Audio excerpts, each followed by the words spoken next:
I haven't. Oh no, it's good. I'm on the right thing. Here we go.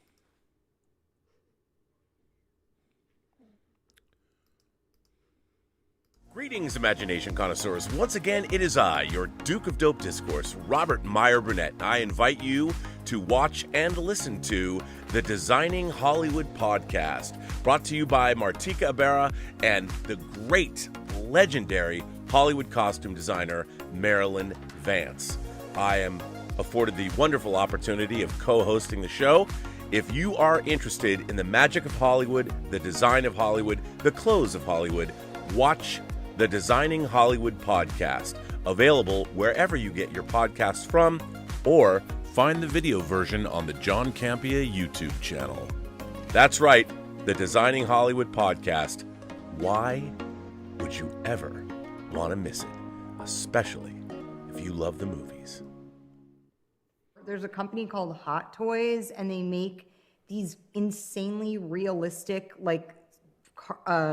renderings of characters. They do them for all the Marvel characters or whatever, and they look so much like you. It's disturbing, actually. Like, scary. They look so much like you, but they're tiny. They're like 18 inches or something like that. They actually that's what's crazy about that company is they hand make they carve the mold. The mold of of the. That's crazy. It's wild.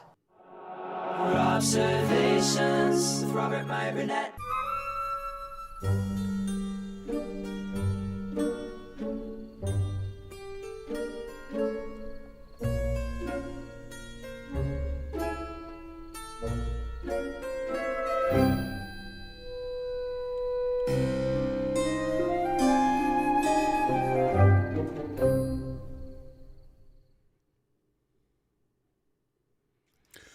Well, greetings, imagination connoisseurs. Once again, it is I, your Duke of Dope Discos, your master of fun and wonder, your viceroy of verisimilitude, and I don't know, call me whatever you want.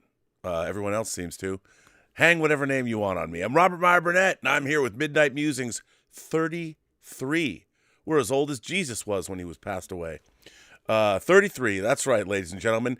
And it wouldn't be a show without my two very esteemed colleagues, both Mmmm and Lael. Rockwell are here. Yo, how you doing? How are you both? Did you have a lovely Thanksgiving? Yeah, that's wonderful. It was an interesting Thanksgiving. Really? It was an interesting Thanksgiving. You know, Thanksgiving just pretty much runs out into the entire weekend, so it was an interesting one. Yes, and I'll say that. it's ongoing. Did you Yeah. avail yourselves of Black Friday and buy anything? No, I I don't didn't do either. Black Friday because the thing is, see, this is I might get cut over this, but I think to me Black Friday is a huge scam. I've always said it's a huge scam because there's no bargains to be got really. It's the same sticker price or ticketed cheap price, whatever you want to sell price that's been there for a while. They just want to put that nice little Black Friday logo over top of it and say that's what it is. So normally it's just not, I mean, because it's like if you think about it throughout the holidays, there's always constant sales just wherever you look, however one day doesn't justify an entire month. So I'm just like, nah, I'm good. I'm good. I'm good. So I don't really go out. I'd stop doing it. I did that once. I probably did it once about 16 years ago. And after that, I was like, yeah, never again. I'm not doing it again. No reason. What about you? Mmmm? No, I didn't. Everything was purchased way in advance this year, so I didn't partake in any of it. I didn't even watch Home Shopping Network, which I'm known for doing for their sales. So I didn't watch it. I kind of cut back on what I watched and on computer use, just, relaxed. It felt good to have that relaxing time. So. Well, that's good too. I've had to curtail much of my spending being a mortgage poor, as they say at home, which is fine. That's all good. So I really didn't buy anything, but I do have something interesting coming that I totally forgot that I ordered. And What was that? It's from Present Toys, the Heat 2-pack with Robert De Niro and Al Pacino from the movie Heat. I think I ordered that like 3 years ago. Yeah. I ordered it from 1/6 Outfitters, and they're like, they're sending me a shipping notice, and Oh, really? oh, okay, That's the best part of the holidays, bro. And the thing yeah. is like I gotta really like exercise a level of restraint because I really, really, really, really, really, really, really want both of those Black Widow figures. And I have to exercise a level of restraint right now because of the holidays. So again, something has to wait. So I'm just like, I'll wait till I get that out the way. Those figures will still be around. Oh yes. Um, I'll just get them later. But I really, and you know what?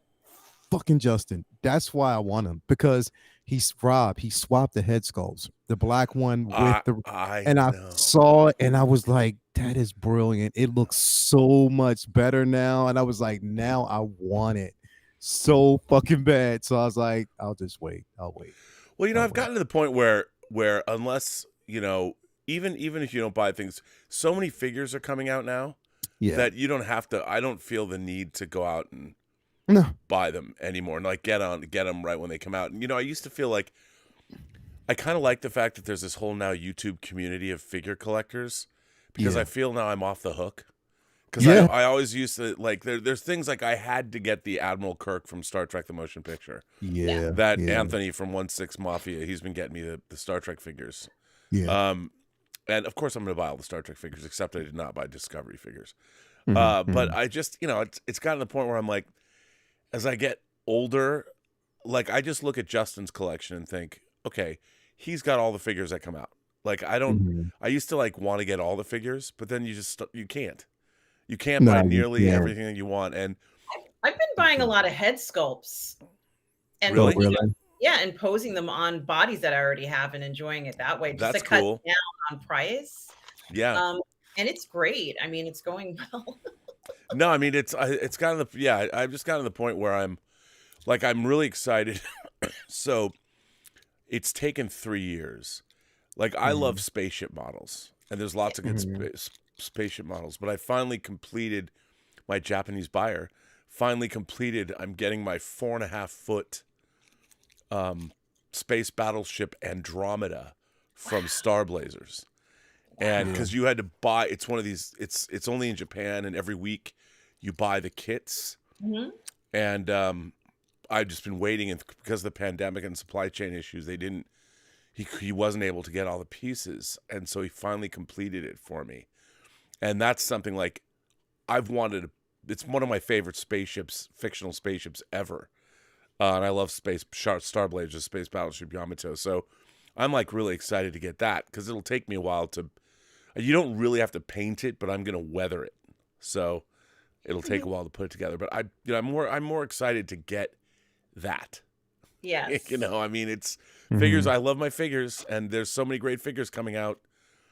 But it's just like it gets to the point where I mean, like, Do you Lael, think? Do you think the level? Now, let me ask you a question. Do you think that with the amount of figures and the oversaturation of so many figures right now, do you think that is going to eventually, like, kind of like force you away from the hobby a little bit? I'll just take a break because between inflation, and everything else, it's like their figures are a total luxury item. I mean, I don't collect. The only things I really collect, I collect discs. I buy books, discs, and figures and model kits occasionally. That's it. But like, some things will come out. Like it's so funny. The thing that I was most excited about was the Kurt Cobain figure. Because I'm like, I need it for my band. I need it for my band that's right up there. The band, that's the thing. I feel like the thing is, it's like a lot of things in my life right now have taken a backseat to it in a sense, because and I allowed it. And now that I look at it, I'm like, damn, like, you know what I mean? I've been a comic collector pretty much since, age one. Since the first Incredible Hulk coloring book I got, you know what I mean, when I was young, just as a kid, and that was just like my first entryway into the lore itself. So last week I went out and I had to get my comic stash. When it's a stash, basically it's like $180 worth of books, Right. almost $200 worth of books that I had to actually get. But I feel good that I got them, but it's just having the time to read them. And that's what I wanted to kind of make time to do sometime this weekend. It's like really getting back into those things, all, figures. The figure conversation is always subjective, but for me, if I'm reading books, then it's just like my own personal space to kind of get away from everything. So, and music, you know what I mean? So it's just like getting back into those things, I've learned that it was really so much more important. Again, like you said, the figures would be there. I mean, I still got boxes of figures that I still have to get through, bro. Right, Like, I know know. what I mean? So it's just like, do I want, it took me like a month and a half just to finally put up that Snowspeeder Luke video that I did. So, you know what I mean? I finally got that out, and now it's just like on to the next. So getting through all this first, and then it's like I can't even think about anything else new until I've gotten through this. So yeah, Well, it, I it can mean, be congested. and there's been some things like I had a huge, like I was going to buy that Ecto one that at Toys Yeah. Wonderland. I paid it off, and then the shipping was just too much. Yeah, So yeah. I refunded it, and I got like $3,000 in store credit, and I had Yeah. made this big order that they had Mhm. put on hold for shipping costs for a while, and it was all paid for, and then Toys Wonderland Mhm. canceled it, and that money, my money was Wow. disappeared. It just disappeared, and I had to contact them and say, what's up? And like I bought a Maria Hill figure. I never had Maria Yeah. Hill. I bought Yeah. they had a Maria Hill figure, and I ordered it in August. I'm not getting it. They're telling me it's going to show up in mid-December. I'm like, you had it, Yeah. Mhm. and I'm like, where are? So let me tell you something. I guess it's because I just don't give a fuck. I guess that's the attitude that I have right now, that I don't give a fuck. So last week again, I was waiting on that Bo-Katan figure. Yeah. And I had paid it off. I paid off the shipping note, like the DHL shipping on it. This is from Toys And Wonderland. this is from Toys Wonderland. So basically it sat and sat and sat. Mind you, I paid 3 to 5 days shipping on Yeah, that. yeah, So basically, when you pay, why put up the DHL shipping when you tell people it's going to take up to 7 days processing? So then don't basically have us pay for DHL if you're not going to adhere to it. So again, sat and sat. I'm not one to really. I'm like, all right, I have like a certain level of patience, but I don't like when people sit on my money. Just like right now, Queen Studios, they're, or not Queen Studios, but Spec Fiction is sitting on, almost $1,200 of my money right now, and I don't have my Wonder Woman statue at all. You know what I mean? So yeah, I'm about to actually message them and tell them I want my money back. Like literally, just give me my money back. I don't want it anymore. But yeah, anyway, with Toys Wonderland, I had to, I hate contacting Justin. I hate talking to Justin. You know what I yeah. mean? I don't like going, because it's not Justin's job. He's not customer service. Right. So what Justin did was he put me in he actually had Philip call me, and Philip called me, and we had a nice little hour-long conversation about what I thought, how the company needs to start handling things going forward, because it's not a good look. And I don't like the way it makes Justin look. You know what I mean? Because that's the thing, is like, he's a good person, he's a good dude, and it's like he has to suffer the repercussions of your mistakes and things that you're making. You don't speak up, but he's the voice of it, and so of course he takes the brunt. And I just let him know. Of course, I spoke to them that Sunday or Monday. I got my figure on Wednesday or Thursday. So I shouldn't have to go through those things to do it. You know what I mean? So Right. again, bro, like it's a terrible thing. Like, they need to, you sitting on almost $3,000 worth of stuff and not knowing, or it just disappeared. That is unheard of, and that's unethical for any business. That right there, bro, is a no. And they need to clean that up. Like literally they do. Yeah. They No, do. I know, and it's funny because like I paid them for my InArts Deluxe Joker. Yeah. It's in my pre-orders. It's already paid for, Yeah. and I'm like, Yeah, same thing. Same here. like Same here. I've got 4 figures on pre-order with them, Mhm. and who knows? I know. I'm sitting there like, yeah, I ain't ordering shit from them. Well, I ordered the Joker, the Heath Ledger Joker, Yeah, the big yeah, one, for my best friend who's a huge fan of that yeah, Joker. yeah, I didn't get it for yeah. myself.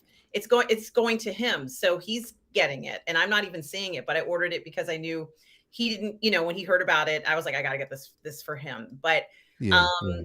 yeah, I have held off on ordering, the Pattinson Batman stuff that I want to order, but I really want Yeah. to order it, especially the bootleg third party figure, where he's wearing the suit. Yeah, yeah, yeah, yeah, I yeah, yeah. want to order that very badly, but then I was like, well, maybe I could go ahead and just buy another Fison body and get a suit and get the head sculpt that might be cheaper. So that's what I keep telling myself. Get the Yeah, body, get the head sculpt. I have tons of doll clothes because over the years I have like a lot of them that yeah. could fit these bodies. So but I'm just trying to save money and be practical about it. At least at this point. Yeah. Yeah, I get it. Yeah. No, I know, and it's I don't know, it's frustrating. But let's talk It about is. things that aren't frustrating. Yes, let's talk. Andor. Yeah.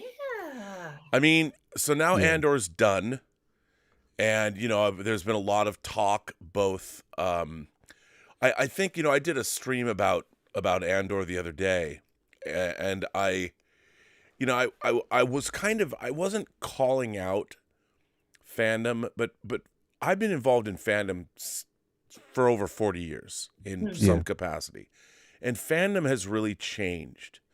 And what has changed is over the last 40 years, when I was a kid, there was very few science fiction television and movies that were worth anything.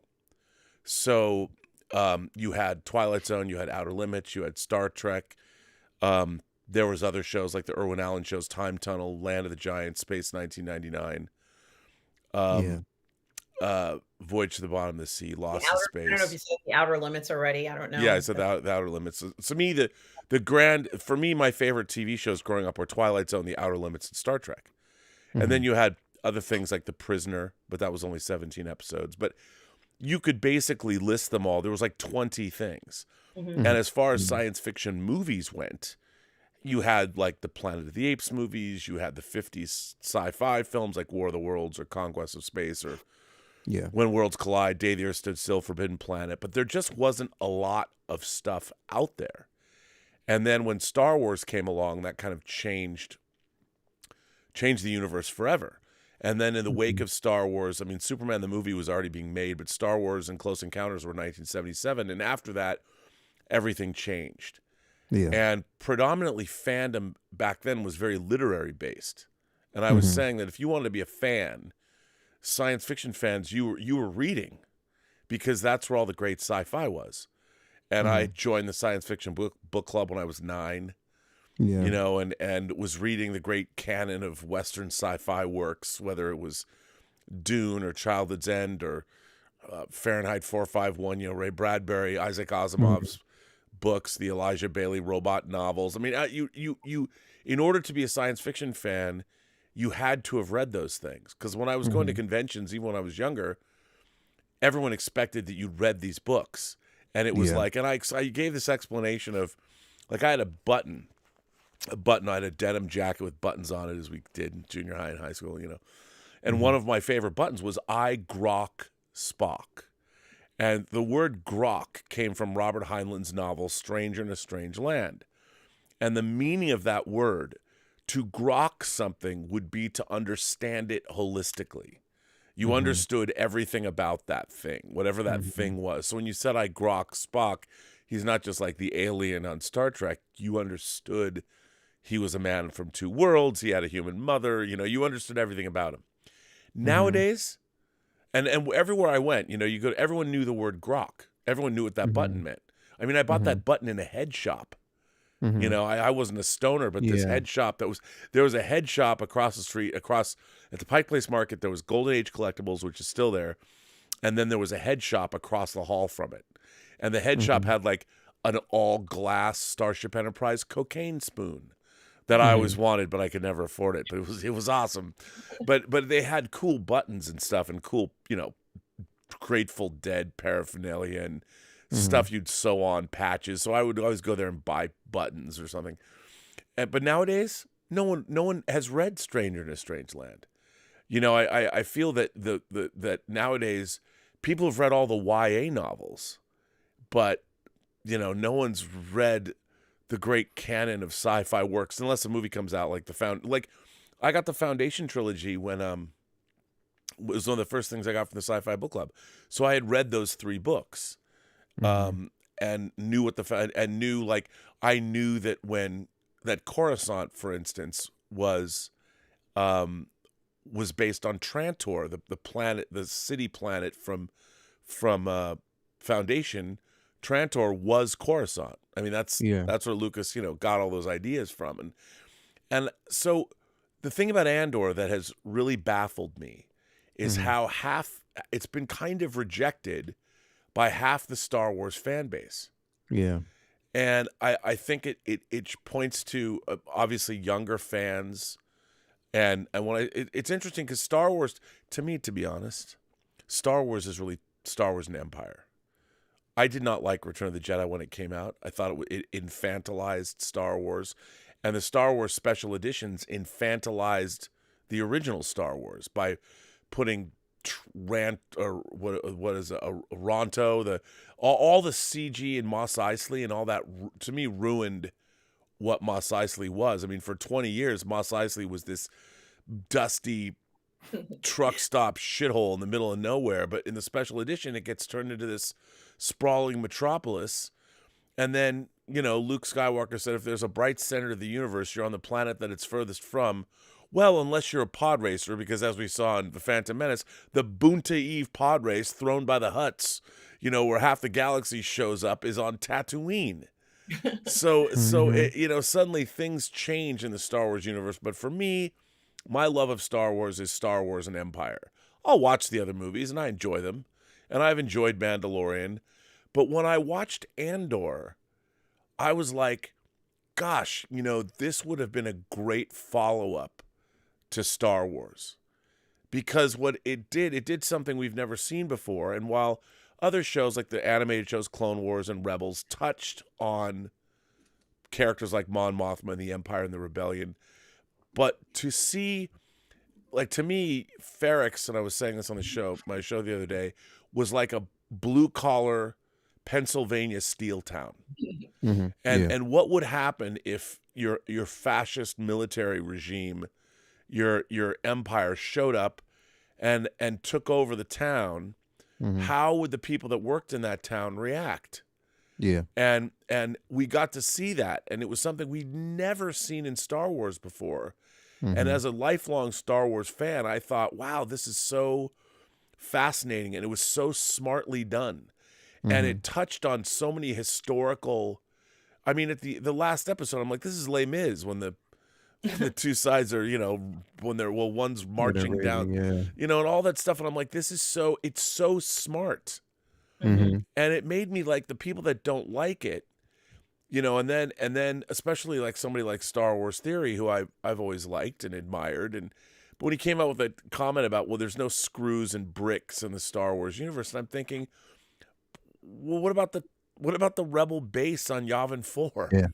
And people have been putting that and throwing it back in his face, but it was more, it wasn't that he said it so much. I understood what he meant, that there's a wonder and an imagination, an imaginative quality to the Star Wars universe. And the more real world, the more our world Star Wars is, the less imaginative it becomes. And I think that's what he was referring to. But is it? Well, that's the question I was going to ask you guys. But is it? I think, because the thing is, I think there's a difference, because there's a nice blend of both, where reality basically meets the level of fiction, and it blends nicely together, where it kind of makes me, if anything, a writer's job, which I think they did quite an amazing job, is to bring us into that world, to make us feel that something like that could really exist, at least the premise of it.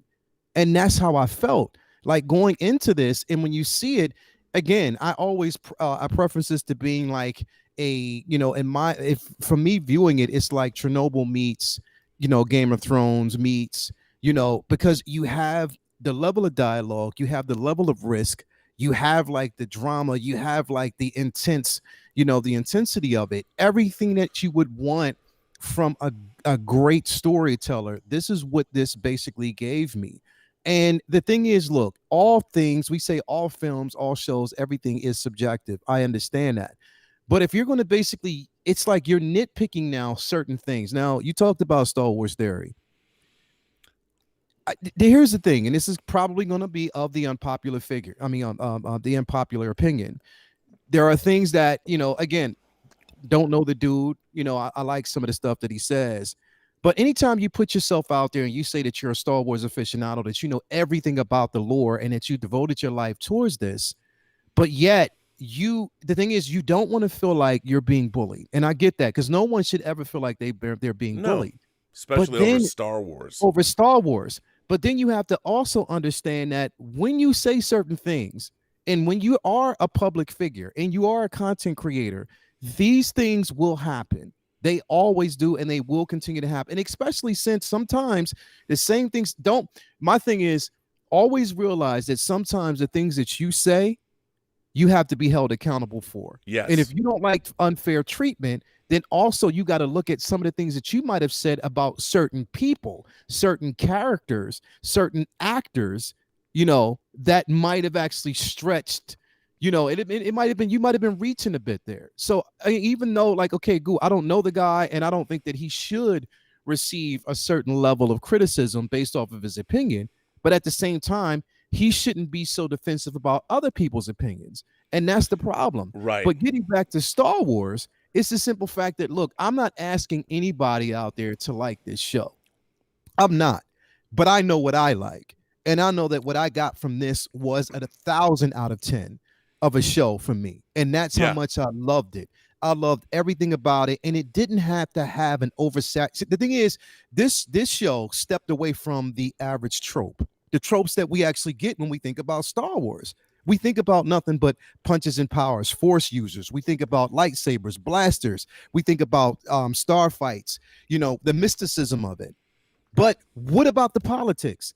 What about the underworld? What about the hard-working, blue-collar, everyday person that is dealing with these type of situations? Families experiencing loss, dealing with those type of situations, dealing with, tragedy, but at the same time, third world issues. All of this was dumped into this particular show and was nicely written in a way that we could relate. And that's what we want to do, is relate to a show, feel compassion for these characters. We want to basically connect to these individual characters like it's a friend that you know. And you're like, damn, like, I really know how this person feels. From the rebellion standpoint, nobody was perfect. I mean, Luthen himself wanted to kill Andor. So if we think about these things, it's like they're willing to do what they think is right for the better good, even though it's wrong. So there's hypocrites in the rebellion, and there's also hypocrites, within the empire. You know what I mean? So a lot of this, it's like everybody's hands, even from Mon Mothma all the way down to Luthen, all the way down to Saul Guerrero and Andor himself. Everybody has dirty hands. Everybody in this, there's no really fleshed out hero here. It's all about survival, and that's what I loved about this show. Well, I couldn't agree with you more. I mean, that's one of the things I thought was great. What about you? What did you think about it ultimately? How did it land for you? I think that there were a number of things that the show did right that people have been looking for. And, if Disney's able to create something like this and get organized, if they're, like it started off when they had their marketing campaign about the show, and we immediately saw the difference in the level of quality that the marketing had in regards to, that first trailer, where we were all just so taken back by how much time it must have taken them to perfect that. And then the notion of, we wondered, once we saw this trailer, were we going to get the same quality in the show? And I think that we have been seeing that from episode to episode, which is something that we haven't been seeing, let's say, consistently from Disney and their iterations of Star Wars. Also, I feel personally that the fan base has been respected during this entire, season 1 of Andor. I don't think there's been any missteps. I don't think they've really made a mistake in calling out anybody, regardless of what their opinion is, right? We haven't seen anything major. None of the stars have spoken up to a point where, maybe what they're saying doesn't necessarily help boost the show. So technically speaking, for me, I feel Andor was their most well-planned show to date if we have to look at shows. And what we are witnessing is that, and the idea of an anthology versus episodic shows, seems like the episodic is more effective for them, especially in this case with Andor. And we also kind of saw that with Tales of the Jedi versus Visions, where Tales of the Jedi was also kind of an an episodic version versus the Visions, which was more like this anthology style where they were not connected in a way, or less connected, so to speak.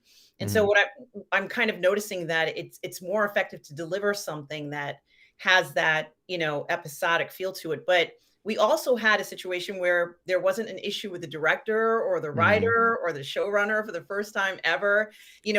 We're seeing that, yes, they can actually pull this off when they have the right people at play. And of course, being related to the person who is the writer, being related to the person who is the director might have some, kind of value here. I don't think, you're going to tell your brother or your cousin that, this is garbage or whatever. You're going to work those things out. The other thing that I was going to say is that we're seeing also a situation where it's being streamed on multiple platforms now. So it's not just on Disney Plus, it's on Hulu. Well, only the first 2 episodes are. Yeah. Yes, but just the idea of that is remarkable because we really haven't been seeing that. And I think that I wouldn't be surprised if it ended up on ABC. Like, remember, Robert, you and I were talking about how Disney owns a lot of network television.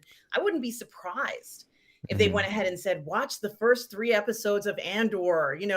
I wouldn't be surprised if they could pull something like that off because they already have seen the reception of the show, which for the most part has been positive. It hasn't been, insulting or anything. All those elements of putting the show together, shows the work that it takes to make something successful, but it still doesn't mean that people are going to turn out in droves and droves to watch it. No. And people were going to have different views on it anyway. I don't know what Star Wars Theory thought about it, nor I haven't really watched a lot of other people's opinions about the show. But what I can say is that, if we're looking for a show that was able to give us the reality of the other people who existed in that era, then we're seeing it. I've always wanted to know what it would be like to live on Coruscant and be able to kind of, mingle amongst people like this. And we witness this now. I think that it was important for their story to be told because we see the story in the books. While it's true, a lot of it does focus on Force users. We do see some other stuff going on, and now we're experiencing that. So I think that was something that they needed to do because what they'd been doing so far maybe wasn't as effective. This new approach, it feels fresh. We know it's not a new story, but it feels fresh, doesn't it? It feels fresh. It doesn't feel, like something that has been told before necessarily because it hasn't. And so I also wanted to say that, who couldn't have been touched by Martha's final soliloquy or, the end scene where we find out what's been going on. And we always knew that this was existing, but now we physically seeing what we suspected all along. Or even the idea that, I always felt that the rebellion started with people in the Empire. That was always my impression. It had to be people in the Empire realizing this is not what I signed up for. I don't want to do this. This is not right. I can't let the rest of the galaxy burn just because I want to get a paycheck. And so I think that is also kind of a good example, just even for anybody in general, to look at these characters who are playing both sides, right? They have to pretend to be, in the Empire, but also not in the Empire. And we're seeing spectacular performances from these actors. I mean, it's freaking Forrest Whitaker, for heaven's sake. Where are we going to see a performance like that from? I just am just so astounded just by what they've been able to accomplish in this series. And to be honest with you, it's very different from what I thought it was going to be. I knew it was going to be good, but this was so much more satisfying than I possibly ever imagined. It's inspired me to do parody videos. I mean, I can't remember the last time I've been inspired to create as a result of something that I saw in Star Wars. So that's how I kind of see it. And, in the end, I think people will start to hear by word of mouth or binge it because sometimes people don't really care to watch it bit by bit. We have to be honest that the previous shows didn't, enamor people to really watch more. And it can get hurt. You can hurt an IP. by Mhm. having shows that people are just terribly disappointed in. You Oh, really I can't no, witness it. I mean I agree. I think that the level of disappointment in both Obi-Wan and Book of Boba Fett was incredibly disappointing. Mhm. But what I find so strange is the continuum now that we see in these Star Wars shows in like, to me Mandalorian is fun, but it's not an A-list level show. I'd give it Mhm. a B plus because it's kind of Mhm. all over the place and it's relatively simplistic, but that's by design. I Mhm. would expect the third season is going to up the ante considerably in terms of Yeah. how interesting it's going to get. But looking at Book of Boba Fett, going back and looking at that, and two of the episodes are Mandalorian episodes anyway, but I find that show baffling to me from a production standpoint, a writing standpoint. Like, even when they're making the show, who thought this was good? Yeah. Like having Boba Fett chasing a droid around a kitchen, Yeah. and then holding it up and demanding. I mean, it. I did not believe a shred of Boba Fett. I didn't Mm. believe any of it, and it Well, had Yeah. some cool ideas. Like, I mean, the idea of dances with wolving the Tuskens and all that. That was cool, but it was done in such a ham-fisted, I'm in elementary school kind of a way that I was baffled by it. Like how, Mhm. and then with Obi-Wan, I'm like, wow, why am I watching a little Princess Leia run around this show? Like, I Mhm. thought I understand what they were trying to do, but that the show made very little sense to me. And I just didn't understand what was the ultimate point of that show. What did we learn about Obi-Wan Kenobi that we didn't already know? yeah, and we're seeing that Yeah. there isn't that level of investment in a lot of characters that we know should have greater investment in. And I Right. think That's that the biggest they stepped problem. away from that with Andor. They're saying we got to invest in this character, Andor. A lot But of you people know don't what? know who Andor is, and Yeah. if it's going to be successful, if he's going to be as popular as some of the other legacy characters, Mhm. we're going to have to really invest in this. And I'm glad that they thought about this and planned this and did it the right way. And see what you like when you say that, and that's a key point. Investment in character. And I think about that is you're investing in a character that is brand new. Like you've given this much attention towards a character that's brand new because you felt as though there was promise and development in this particular character to tell a great story. Trying to basically now here's the thing, as good as this show was, amazingly good as this show was, the biggest problem that they're going to run into is how do you tie this in to something that was already done, to two shows that were done that weren't really successful. You know what I mean? And we're talking about characters, marquee characters. Obi-Wan has always been one of my favorite characters since I was young, since 1977. Walking into a theater, seeing this guy on screen, seeing, Sir Alec Guinness portray this particular character. Now it's being passed down to Ewan McGregor, who is a great and amazing, accomplished actor, and he pulls it off so well. But they did him a disservice in this show. Like literally, I don't understand the route that they were taking. Same thing for Book of Boba Fett. You know what I mean? We're talking about Tamora Morrison, great actor.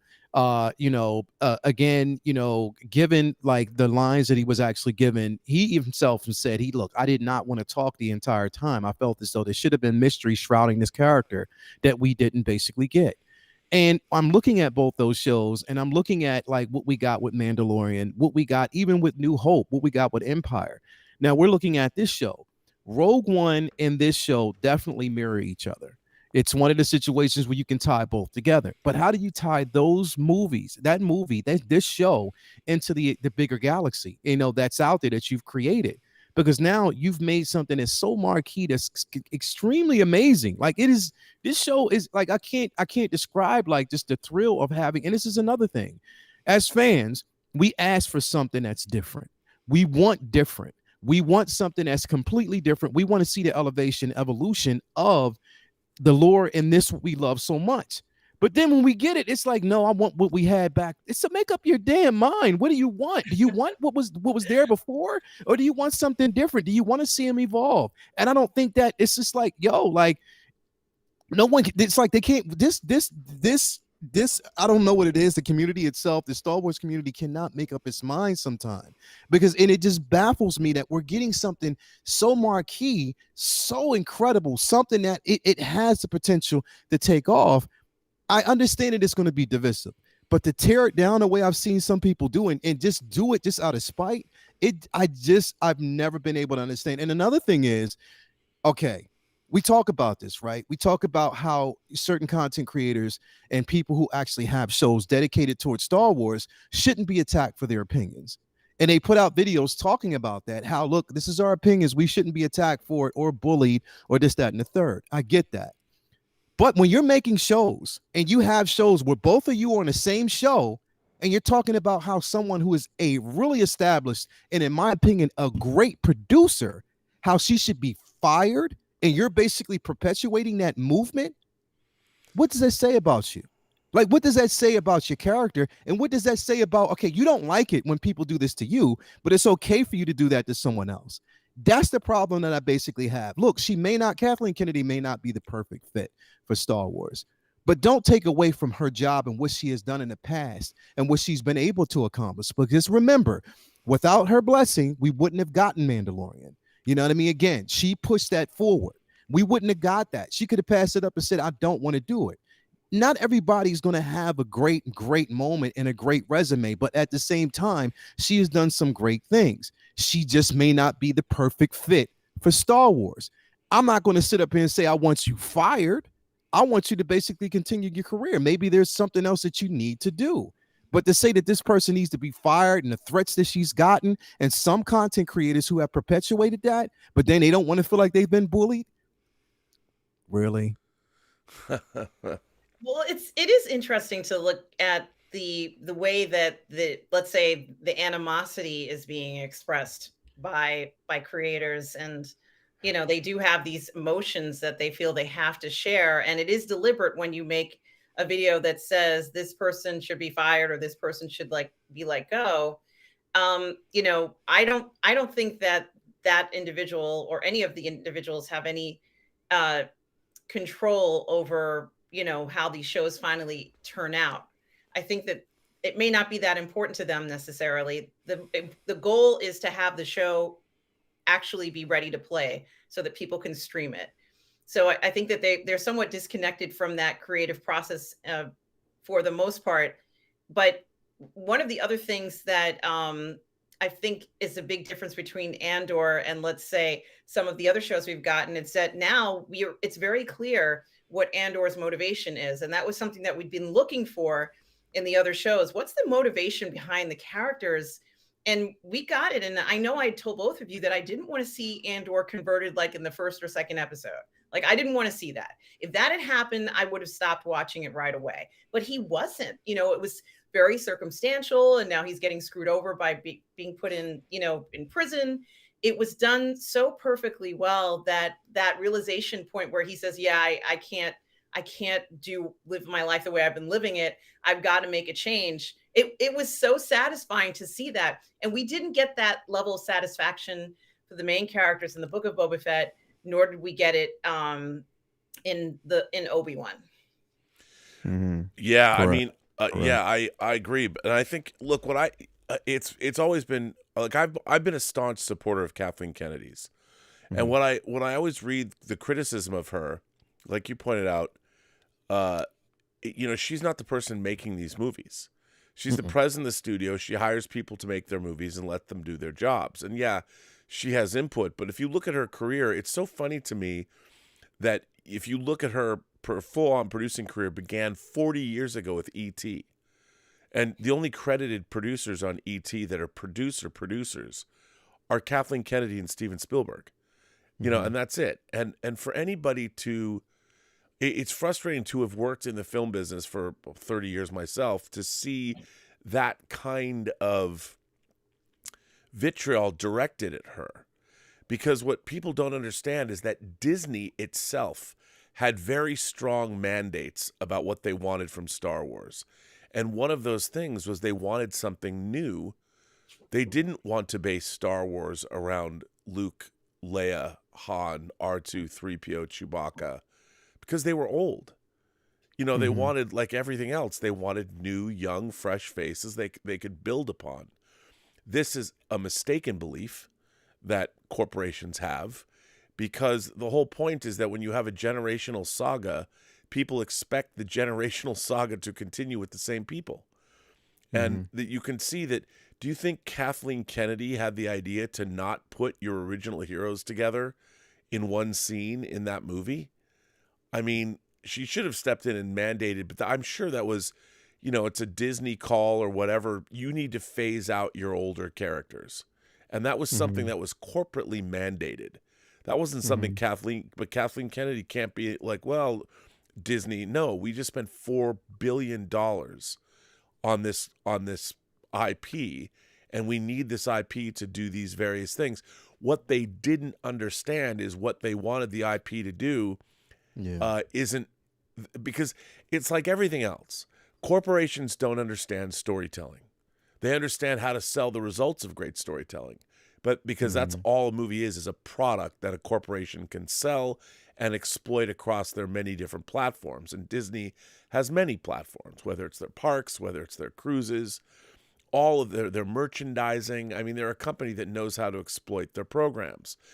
But, when it came to Star Wars, they spent a lot of money, and they expected people like, Lawrence Kasdan, who wrote Raiders, who wrote Empire Strikes Back, who had known Kathleen Kennedy and worked with Kathleen Kennedy for 40 years, was the original writer of Force Awakens. And then, of course, they bring in, what did they do? They brought in J.J. Abrams, the franchise guy who'd been making Star Trek movies and Mission Impossible movies, and everybody knew him. I think he's a terrible feature filmmaker. He should stay in TV, because he's been much more successful in my mind creatively in TV than he is. He's made 2 Star Wars movies, 2 Star Trek movies, and Super 8, and I thought they were all terrible.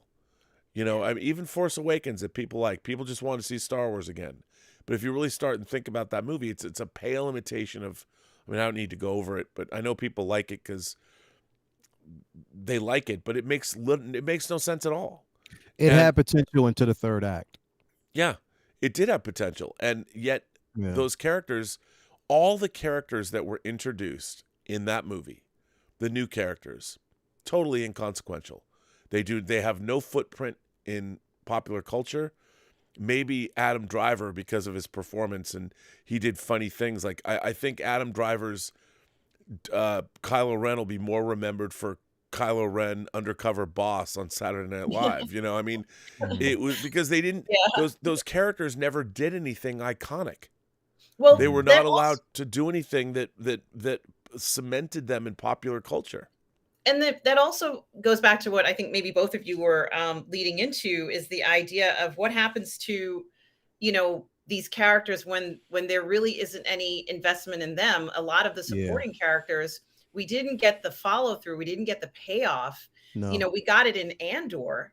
We got a lot of payoff in Andor. I mean, certainly when someone takes the time to tell Andor the message that Martha left for him, after she's gone, it was important that he had that level of closure, because you knew he could go on. He would be seeking that, looking for that.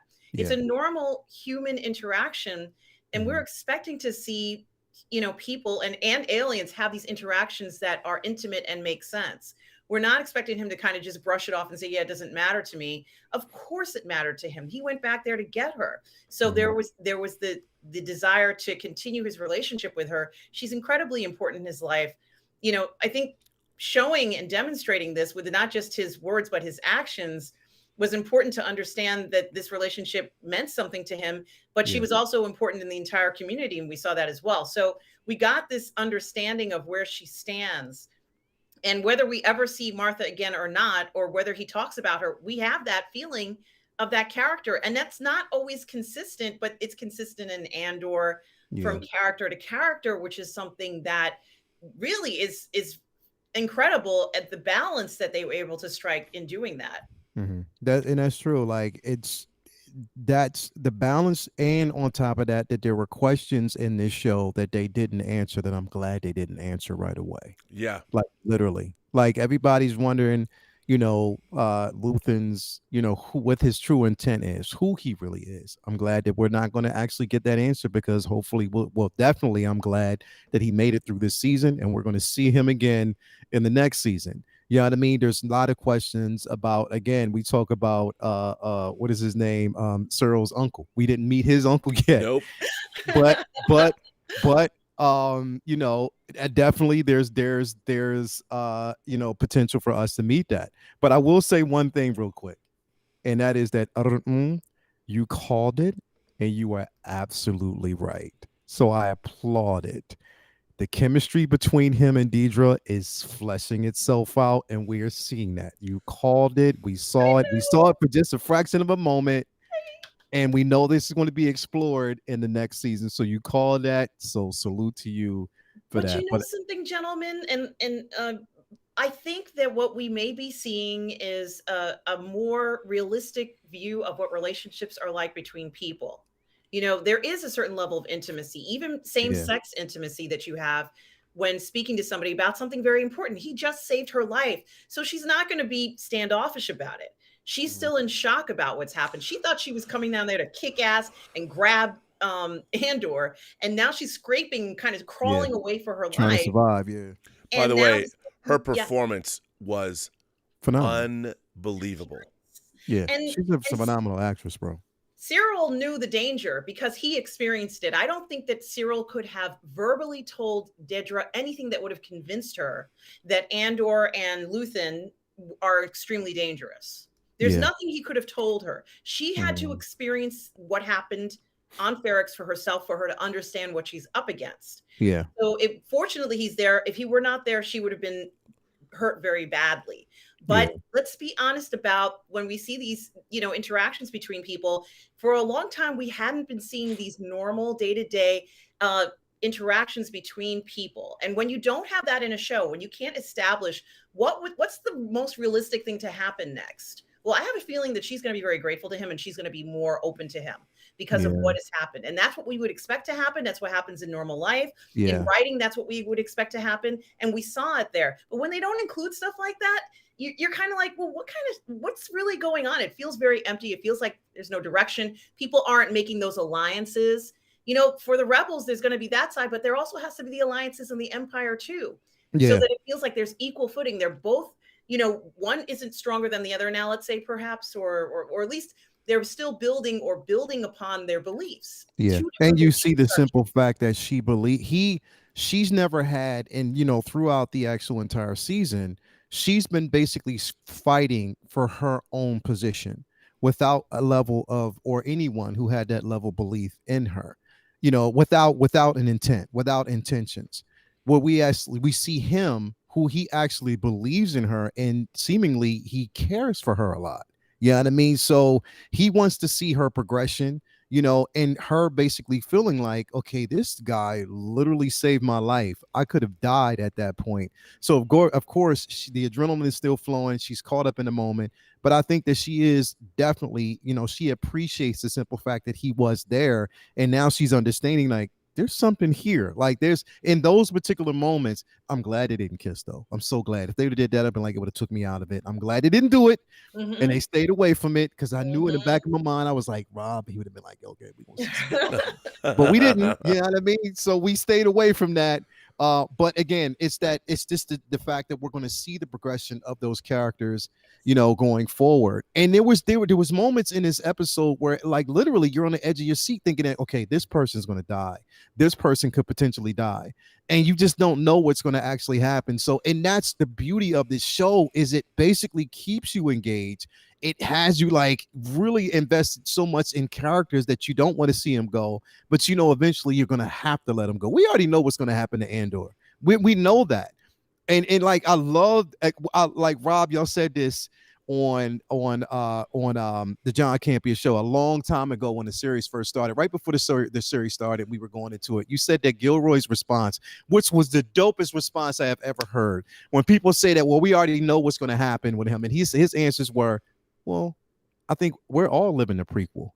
And I'm like, wow, that was some pimp ass shit. Like that was a backhand to anybody. Like, yo, literally, we're all living a prequel. We're gonna eventually die, but it's the stories that we tell now. Like that is amazing, bro. I love that response. Yeah, no, I totally agree with you. Look, I just think that what great science fiction does, it's allegorical and it illuminates our own lives.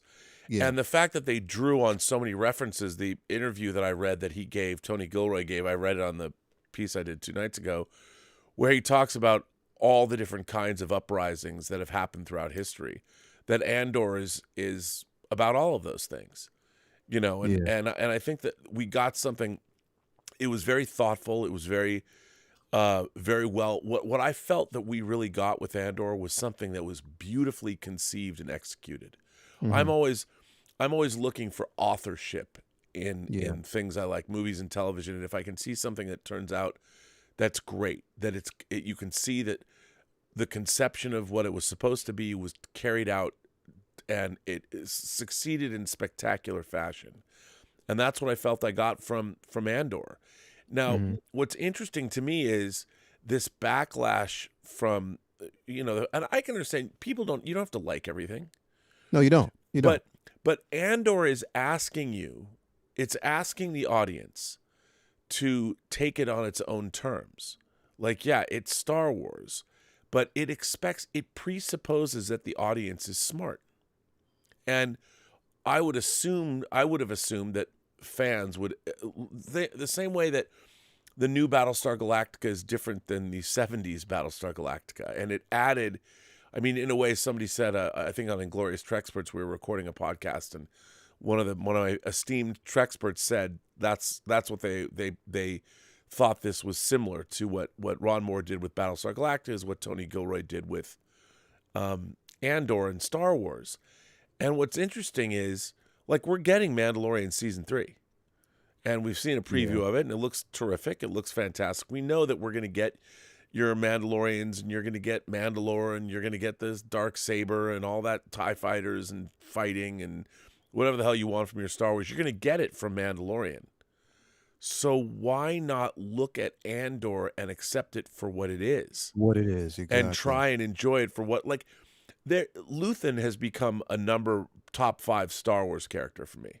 I mean, literally. Not just top 5 Star Wars character, but a top 5 character in science fiction movies or shows. I mean, he's a great character, and his speech at the end was incredible. And Kino, Andy Serkis's character, one of the great tragic characters. And people have said, the Rolling Stone review of the Andor season finale talked about how Cassian is basically a cipher, that he's not, there's not much to him. And I'm like, but he's us.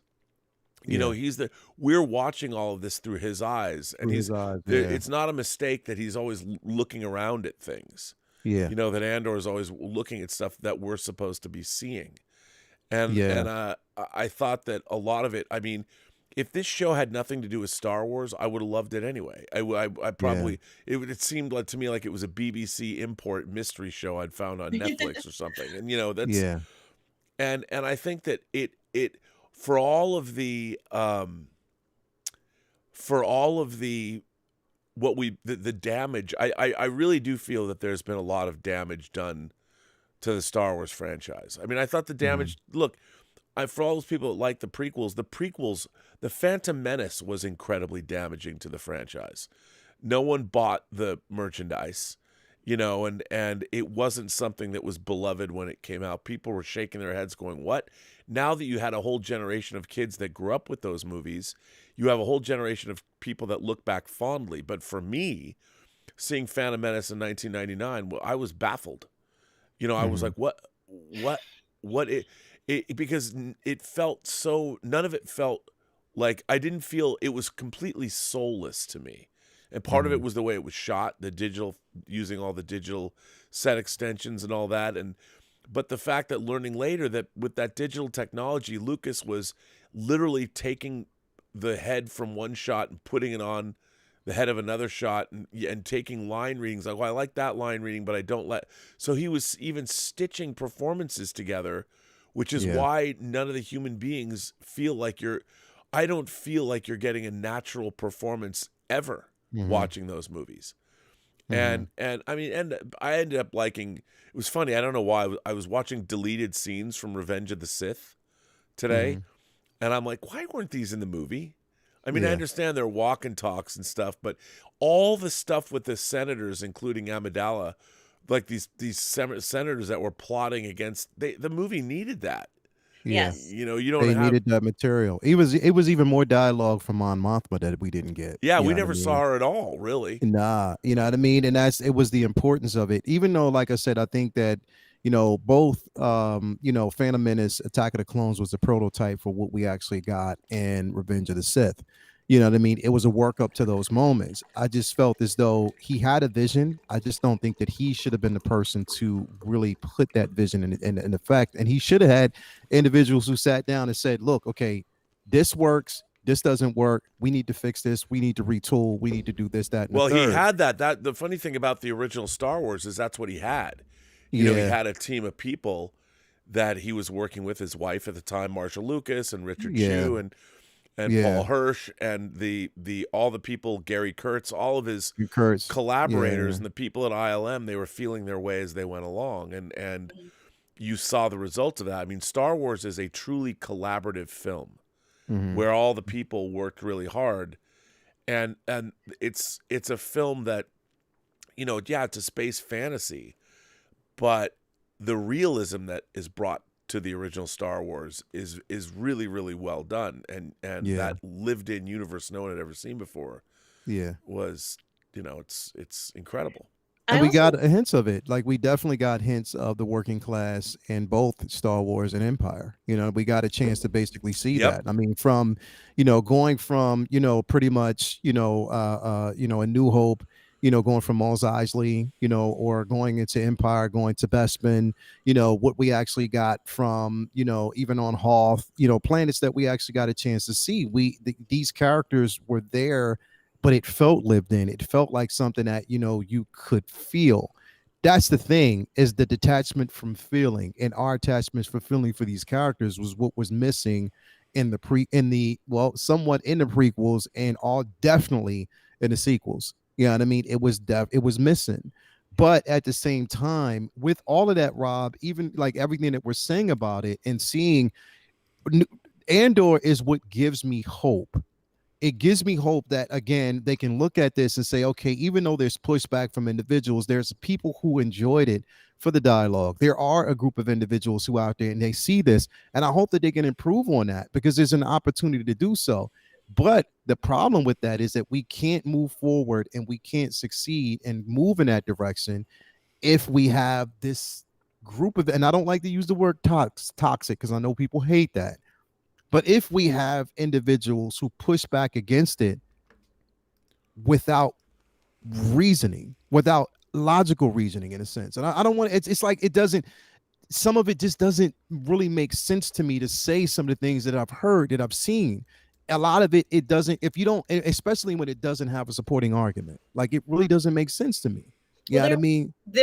What I think part of what we may be seeing are just, unprofessional reviewers. And, sometimes when the behavior is unprofessional, we do see things that, are not supported by real arguments. And, we witness a lot of that. And unfortunately, since this is a platform that supports anyone and everyone, we're going to see a lot of that. There is Yeah. no weeding out process for it. So, we see it frequently. But I did also want to mention, the last thing I want to mention about Andor is, and I actually want to get both of your opinions on this. It has to do with being immersed in culture, and not just the culture, let's say, of the people on Ferrix, but also the people on Aldhani. We witnessed a lot of cultural practices that we haven't really seen a whole lot of in the past in Star Wars shows, to an extent where, we got to witness that incredible light show or whatever it was, the solar flare. We got to witness it. I wasn't sure when they said it was going to be taking place, the heist was going to take place during that. Sometimes they don't always show you what happens, but we saw what it looked like. We heard the native people there singing the songs, dressed in their cultural outfits. That was something that was very special and unique. to allow you to understand and believe what was going on. But then we also saw it in Ferrex when we had those people, you know, the band, and they started their music, and they were musical people because they used those bells, you know, like they rely on sound as a communication process. But even with the cultural immersion with the music and practices and costumes, we also got an immersion in what had to be some of the best music I've heard in a Star Wars series, maybe ever. As my mother had said, the music actually tells the story in Andor. You know, she felt that it was an emotional ride listening to it. And I think they eased you in gently. It wasn't an abrupt harshness.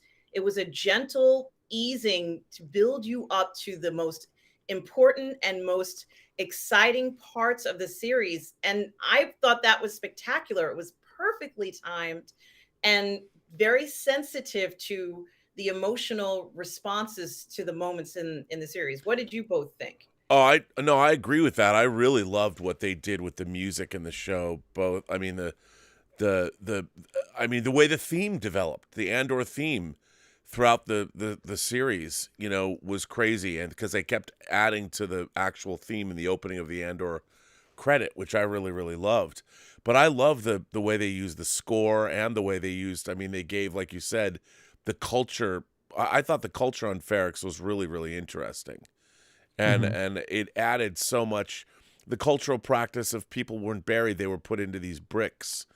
I thought that was fascinating. And then they used the bricks to build something new. And then literally our favorite Star Wars mom, other than Mon Mothma, her brick was then literally used to smash Imperials in the face. Yeah. You know, and so in death she became a great even then a rebel leader. Because remember, the show's called Andor, and Cassian's not the only Andor in the show. Which I thought, exactly. you know, watching they her, didn't say Cassian, they said Andor. when they said Andor, and to see that you know, she was also one of the sparks that kicks off to kick off everything. I mean, I thought that was really, really great. Yeah, definitely. So, definitely, I think that's the thing, is like the speech, you know, it was so heartfelt, and the thing is, like, the bravery of not just, you know, for her to say, she's saying, you know, through that speech, it's something that was felt throughout, not just the galaxy itself, but even in the real world now. Like, well, we all have felt as though that we wanted to make those speeches and push back against oppression, you know, push back against, you know, how the unfair treatment, you know, underpaid, like, for instance, teachers that are underpaid right now, like so many individuals who are struggling, you know, and we think about those things. Speeches like that spoke volumes for everything. We're just so tired, and you just want to wake up. And if I had the chance to do it again, I would wake up and fight every day, every single day. And it was so powerful to basically see that. Even it was the bravery of the droid to get in the middle. This basically just, it's like the droid was like, you know what, I've been waiting so long to play this, and now I get a chance to play that, to pay homage, you know, for Mother. You know what I mean? So again, this show hits on so many levels, you know, that, again, levels that we want to feel going forward. Like, we want to feel, you want to feel something when you're watching these shows. Like, literally, this is the feeling that I should have got from Obi-Wan. This is the feeling that I should have actually gotten from the Book of Boba. You know what I mean? I should have got the feeling of just the need, you know, the feeling of, like, the desperation, the feeling of being oppressed, or the separation from, you know, what you've known all your life through the Jedi Order, now being on your own. I should have basically felt the conflict. And that's what was missing, is the conflict in both shows. There was nothing driven by that, and no attachment to any characters at that point. As much as I loved the little Leia character, like you said, it wasn't necessarily needed, to be quite honest, but I love the character and I love certain things about it, but I wasn't totally on board with the direction that they actually took. Whereas with this show, we know little about each of these individual characters, but we're learning more and we're invested in them because the writing is great.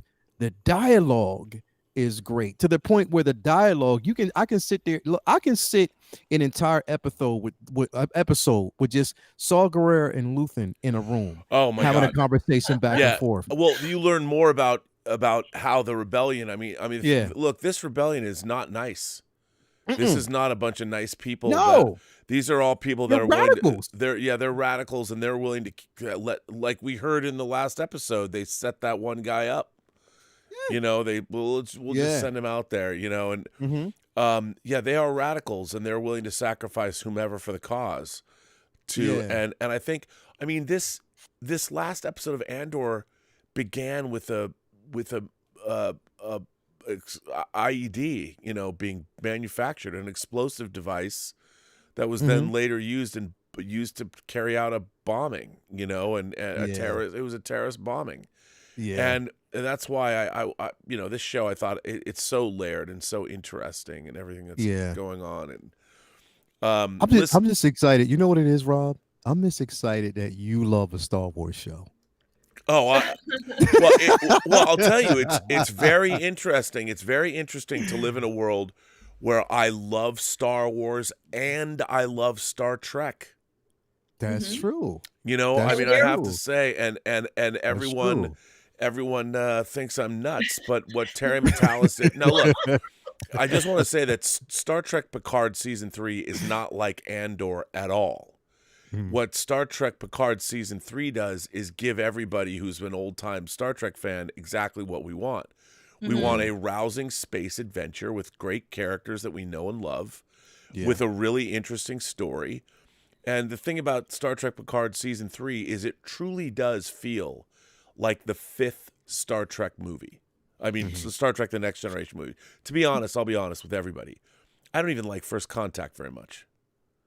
You know, it's fine, but there's so much in it that's just goofy, and like so much that's goofy. And while Star Trek Picard, you know, there is an element of Star Trek's greatest hits in there because it touches on a bunch of stuff that we've seen elements of in the past.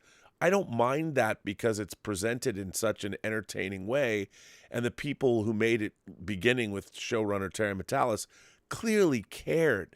You know, they had a very, basically, for doing 10 episodes of TV, a short period of time to do it.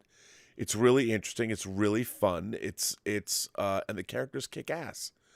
And I would love to see a Star Trek show at the level of Andor.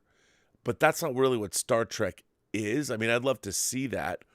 But, you know, the Star Trek Picard Season 3 goes a long way toward fixing. I was as shocked by anybody to like it as much as I did. And you know what's really interesting? There's a lot of people that I know and like and respect. They're like, well, the damage has been done, so I'm not going to watch Star Trek Picard Season 3. And I'm like, that doesn't make it. What damage? I mean, if a great story comes along and it's entertaining and fun, why wouldn't you watch it? Like, who do you think you're punishing? You're only punishing yourself. If there's great Star Trek out there and you're not going to watch it, well, okay, that doesn't seem very fun. Yeah, we've all watched a lot of maybe films that we didn't care for in our lives, but we still continue to watch movies. You know, we still keep going. Yeah, I mean, it's absolutely. And I with Andor, I'm hoping that The Mandalorian Season 3 will somewhere be a happy medium, because they're delving into a lot of politics. And from what I've heard, The Mandalorian is not just about Din, you know what I mean? Din Djarin. Well, I can't say it. That it's not just about him now that we've got Bo-Katan and we've got other Mandalorians, which is interesting. I like that. Yeah, Bo-Katan she's a troublemaker, so there's going to be a lot of trouble. Oh yeah, and I think it's going to be much more focused, and instead of being individual episodes, we're going to have more of a story arc, I would imagine, which is fine with me. And I'm really looking forward to the Acolyte. You know, if the Acolyte can inject, you know, it takes place during the High Republic era or whatever, but to see I welcome a story that will delve into the Sith the way Andor delved into the Empire and the Rebellion, because the Sith have been sort of underdeveloped. Like I'm always asking myself, even when I was a kid, I'm like, what does the Emperor want? Like, why does the dark side want to control the galaxy? Because what a pain in the ass. You have to administer all these planets and what they want, and you have to. There was one of my favorite things in, not just in Star Wars, but when Andor was listening to the what's his face's manifesto, the book that he left behind, and they were talking about how the problem with an empire is that you're perpetually in fear of your own population. You're in fear that people will rise up and take you out. I mean, we're seeing it in Russia right now. They're talking about, I was reading today, that they might conscript another 2 million people, and they're going to conscript 300,000 women, and they're going to bring martial law to. How do you think that's going to go over? Yeah, I mean, what surprised me, or at least what surprised me that I didn't pick up on, was when Andor went to pick up his loot, his stash. When he opened up the phone, or whatever it was, the recorder, whatever that communicator is called, you immediately heard tyranny is such and such. And I should have known, or at least I feel like I should have known, since we know what this show is about, that clearly he's been listening to this manifesto the whole time, that he got it from his friend. And they didn't have to show you he was listening to it, but that was a clue that as soon as he flips it open, the next page, page 300 of the 6,000 page manifesto, he's been listening to it. And he's built up this desire to hear something like this where he's ready for it, because as we see now, Marva is one of the daughters of the revolution, if you want to call it. She's a sister of Ferrix, but is sort of a daughter of the revolution. Yeah. And we can see how this has been instilled in Andor all along. He just has been very quiet and maybe resisting against those what might have been his natural desires all along. I think it's very interesting that they took that approach, but it's interesting when you look at it from that point of view. I'm sure everybody else who watched the show knew that when he opened that flap, that's what it was listening to, but I had no idea what that was initially. Yeah. Oh yeah. By the way, we have a lot of super chats and great tips to get through. The first one's pretty good, actually. It's from A Silly Goose. Says, Andor is some of the best Star Wars we've gotten in film or TV. I think it's by far the best Star Wars show. There was truly Game of Thrones level drama in this show. Mon Mothma marrying off her kid, Luthen ready to kill Andor, and Cyril's creepiness. It's a great show. I agree. I think we all agree with that. Absolutely. I mean, definitely. That whole thing, that Mon Mothma, I mean, that was so, at the end, just she didn't say a word, just watching her marry off her daughter to help pay for the rebellion and make sure that, I mean, I was like, whoa. And her daughter's like, great, sign me up. Like, that's what she wants to do because she's on board with tradition. Yeah. But what I loved about the scene that I love the most is how, we get to see the level of intelligence and how quick Mon Mothma is at figuring things out, at making the right moves, doing the right things, positioning herself in a space where, okay, if the attention is on me, I have to really play my cards right. And on top of that, I can give two shits about my husband. He gets to fuck with my nerves anyway. So let me throw him under the bus. Let me just basically throw him under the bus and draw attention, because she knew that the driver was listening. Of course. She also knew that the driver was assigned. She says that in the beginning of the show. She goes, they're listening to me. Exactly. And she knew that he was assigned. So definitely to pass the buck on to her husband, knowing that he's already had a gambling problem, that's where they can say, okay, well, this is where this money may be going. Yeah. So to take the heat and the attention off of her was a great, great move. It was amazing. I love that. And that writing, it shows you what she's capable of as a character. I mean, and by the way, she's been extraordinary. Who would have thought that somebody would have taken Mon Mothma, a character that even in Jedi, I'm like, who is this woman? When I remember thinking when I was 16 years old watching Return of the Jedi, her performance is not good. The woman playing Mon Mothma in Jedi is, the time has come for our attack, blah, blah, blah. And you're like, what? I'm like, Yeah. what movie are you in, lady? Yeah, she was really, yeah. You know, and but now to see this like, why don't they go digitally add her back into the and have her re-record all the lines? That's what I would do. You want to make Return of the Jedi better? To take Mon Mothma and digitally insert her in. Yeah. I mean, it's such a weird the fact that they've done that. Like, it really irks me that in Return of the Jedi that we see Hayden Christensen in the end of that movie. Yeah. I'm like, why would you do that? I mean, I get why you did that, but it's so weird to have these films. I think it's hard to explain to people now because, you know, Star Wars changed my life. Empire Strikes Back I saw 26 times in the theater. But when you go back and I watch these things as they've been changed, it's such a strange, like, that's not the way it was for 20 years of my life. And then to take away, I mean, the brilliance of Sebastian, what was his name? Sebastian Shaw, right? Shaw, yeah. Yeah, like the takeaway from him, you know, what he was able to do with that character, even for the minimal amount of space, you know, but we recognize him. And the thing is like, yo, it's okay. And he gets old. He can get old. He can age. So let him age gracefully and let us see that interpretation. Like, you didn't have to throw Hayden Christensen in there just to tie everything together because we already know he played his part. Right. So it's like, yo, it didn't.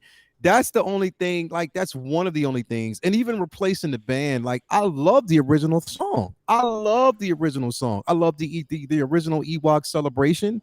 I love the original song that we actually got in Jabba's Lair. I love that. Yeah, Why the Jedi hell rocks in Jabba's Lair is just absurd. It's absurd like, now. yo, why did you basically change those things? I love the original. It's like now, I get it. It's his vision, and I can't. You shouldn't question, and I don't want to question George Lucas's vision because obviously he had something that he wanted to do. There was something that he wanted to change, and I respect that. But if it ain't broke, son, don't fix it. You know what I mean? That's what I'm saying. Like, if it ain't broke, don't fix it. And it wasn't broke. Like, that song was memorable. Like, it's in the back of my head etched. But it's like, damn, like, now you just changed something that was so good already, bro. What you doing, son? It's some weird stuff. We have 3 tips that have come in from Superhero Display, so I'll read them all. One of 3. I didn't take till Andor as I couldn't see the George in it. Then that moment, Luthen's cape blowing in the wind atop that bridge, finishing his monologue, hitting of the metal grids with that one word, everything was hauntingly beautiful. What I mean by the George in it is hope. No George, no hope. No Star Wars. When Luthen tells Lonnie, stay with me, I need all the heroes I can get, and then it cuts straight to Cassian, boom, there's George's hope. There's Star Wars. I'm a George Lucas acolyte forever, through and through. I've studied him at American Zoetrope and everything. He's guided my stories for decades. If you can win over some like me, then something really spellbinding and majestic must have been created in Andor. Damn, Cassian is the George in it. He is the hope. Bix says he'll find us because she now believes in him. That's hope. Luthen knows Cassian's for real, and he smiles as his real self for the first time because he believes in Cassian. That's right. That's hope. That's Superhero Displays. I'm hiring Superhero Displays to write a speech for me. He's going to write every damn speech that I need from now on. When I jump on stage here with Superhero Displays, I'm going to pay you to write my damn speech because that was dope as shit. That was good, and he's right. And I think that's part of it. And the only, like, for instance, this is the only thing from a directorial standpoint. Yeah.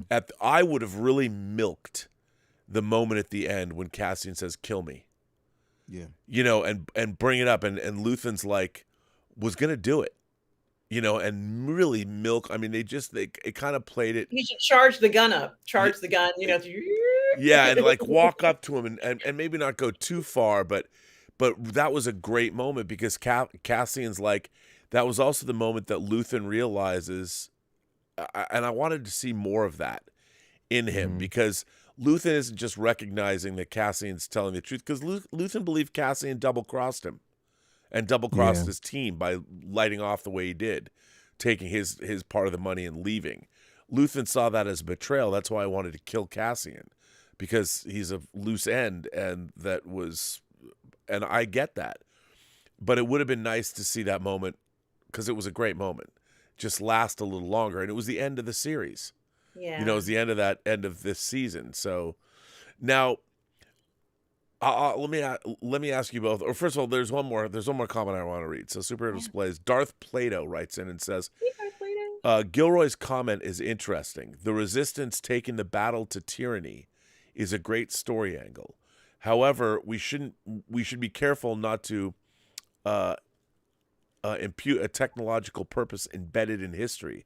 Sometimes the good guys don't win and resistances do fail. Well, I do like that, but I think that what he's referring to, like he says in this interview, he talks about many different resistances throughout history, and he talks about the one in particular, the 1971 Bloody Sunday Irish uprising and stuff like that, and it's specific, but I think he's talking about more in general, all the different kinds of uprisings that have happened to fight tyranny. Because look, all storytelling is to illuminate the truths in our own existence. We don't know anything about other planets. So whenever you're watching science fiction, fantasy, and horror, you're really just watching stories about humanity anyway. I mean, even though it takes place on a far-flung planet, it's still us. All the aliens, everything that we ever see in science fiction movies is just a representation of some form of humanity. Yeah. As crazy as we want to make it. Like, I mean, look, the alien xenomorph is not representing humanity, but the way the characters react to it does. And because we don't know what other aliens would be like. So all science fiction is just a reflection of us in some way. Yeah. So, I mean, I think that what Andor does is it's a great show, as we said, about resistance, fighting tyranny. Yeah. And we see it, like, what's really interesting is we're now living through an age where a lot of people, even Americans, would like to see our present form of democracy go away. Yeah. And true. and when Lucas wrote the line, this is how democracy dies, with thunderous applause. We're there, man. We are right in the midst of living through a time, because democracy, American democracy, is not something that was normal for humanity. There has not been many democracies that have lasted very long throughout recorded history. Yeah. And the reason being is because democracy is hard. Yeah. And it is. And I think that's certainly one of the things, and I can't stand it when people go, I don't like to talk about politics when I'm talking about Star Wars. And I'm like, you're literally talking about a rebellion against an oppressive, tyrannical government. It literally is the definition of what politics is. Politics are. And it's always that Star Wars, from its conception, has been about politics, like literally. You can see it. It was the Imperial Senate. Like, everything that you basically know about Star Wars is dubbed from politics and the banter back and forth, historical events that have actually pushed the needle forward. Like, to say that, like, again, it's people want the fantasy, and I get that. You want a level of escapism from reality. I get that. The show is giving you that, but also keeping you grounded. Like, that's what I'm saying. Like, it's just mainly keeping you grounded. Again, like you said earlier, we're going to get Mandalorian in February. We're going to get Mandalorian season 3 in February. So everything that you want and love about Star Wars is right around the corner. But why not also embrace the difference and embrace that something can be different? Different from what what you're used to. You don't have to tear down a wall just to kind of build one up that you like. You know what I mean? Like, so it's I don't know. I'm hoping for the better. Well, I don't understand. I guess when I grew up, like, if I was watching a story about, say, a political system that I entirely disagreed with, I wouldn't get angry watching the story. I would watch the story unfold and say, well, this is interesting. Like how how does this work? Like, how does these, like when you watch something like A Handmaid's Tale, you could see it as sort of a right-wing power fantasy about, Yeah, but I don't, I mean, I disagree with the way people are treated in that show, but that's the point. You're definitely. supposed to. You're But I supposed to, can still yeah. watch the show, and if it's about a political system that I don't agree with, I'm not going to turn it off because I disagree with the political system. Yeah. And I mean, I don't. We live in this world where students at school, if there's a guest speaker on a college campus that they think is bad or toxic, rather than listen to what that person says and learn from them, so learn how they can combat those bad ideas, they'll just want to ban that person from speaking. But they're not banning that person from existence. That person is still going on and spreading his or her rhetoric. And if you would rather not listen to it, you're part of the problem. You know, by getting rid of people. Look, Yeah. if you disagree with somebody, let them speak. Let their Yeah. ideas, if they're bad ideas, there's no better place to combat bad ideas than let them be broadcast from the mountaintops. Because that's the only way you can, if you're suppressing the free speech, you're the problem. And we see that a lot in our political discourse, our public discourse today. It's like, when did everybody suddenly forget how to have a conversation without getting triggered about things? Well, I mean, there's a certain level of pressure that I'm noticing in our society of individuals who feel that they absolutely have to educate others in what they should be thinking or what they should be focusing on. And we're seeing this with protesters who are taking cans of Campbell's soup and throwing it on, famous paintings and saying things like, "Well, what do you think about what's important to you?" And my first thoughts and reactions are always, "Well, it's none of my business to be concerned about what my neighbor's thinking about, because that's their business. It's private. I'm not that concerned about what my neighbor's thinking about, because those are their thoughts, and they're entitled to think whatever they like." So I think that there's this pressure put on some people, not everybody. They feel a pressure to have to be vocal about this. And there really doesn't need to be a pressure at all, because everybody can think about whatever they want to, feel whatever they want to. There certainly doesn't need to be this responsibility on people's shoulders to have to, intimate this. It's supposed to be enjoyable. oh, Your interest is supposed to be things you enjoy, should not be so incredibly stressful that you're pushed to a limit in that regard. So I think that, there's this push towards that, and it ties into restricting, speakers. And it used to be, oh, there's a controversial speaker coming, great, let's hear what they have to say. right. Now they're just like the senators trying to, when Mon Mothma's giving her a speech, they're turning the light off. They just turn the light off. Yeah. But I did also want to congratulate Michael Wilkinson for designing one of the best series I've ever seen with his costumes. Oh my God. We've seen incredible just reiterations of everything was perfect. And who couldn't take their eyes off of Mon Mothma as she walks around her Coruscant home, so gracefully, and these lovely gowns and the incredible costumes for the men at the parties. We saw them in all sorts of attire. I don't even know all the names. It looks like so many different styles. It really was something where they kind of dressed up to the nines, and it was just impeccably done. But even the people on Ferrix had a look of their own. Even the people on Aldhani had a look of their own. We saw many different types of Empire uniforms. And honestly, this was a triumph for him. This was probably thousands of uniforms he had to come up with.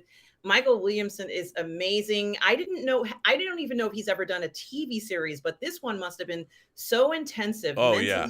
Intensive. I've never seen anything like it.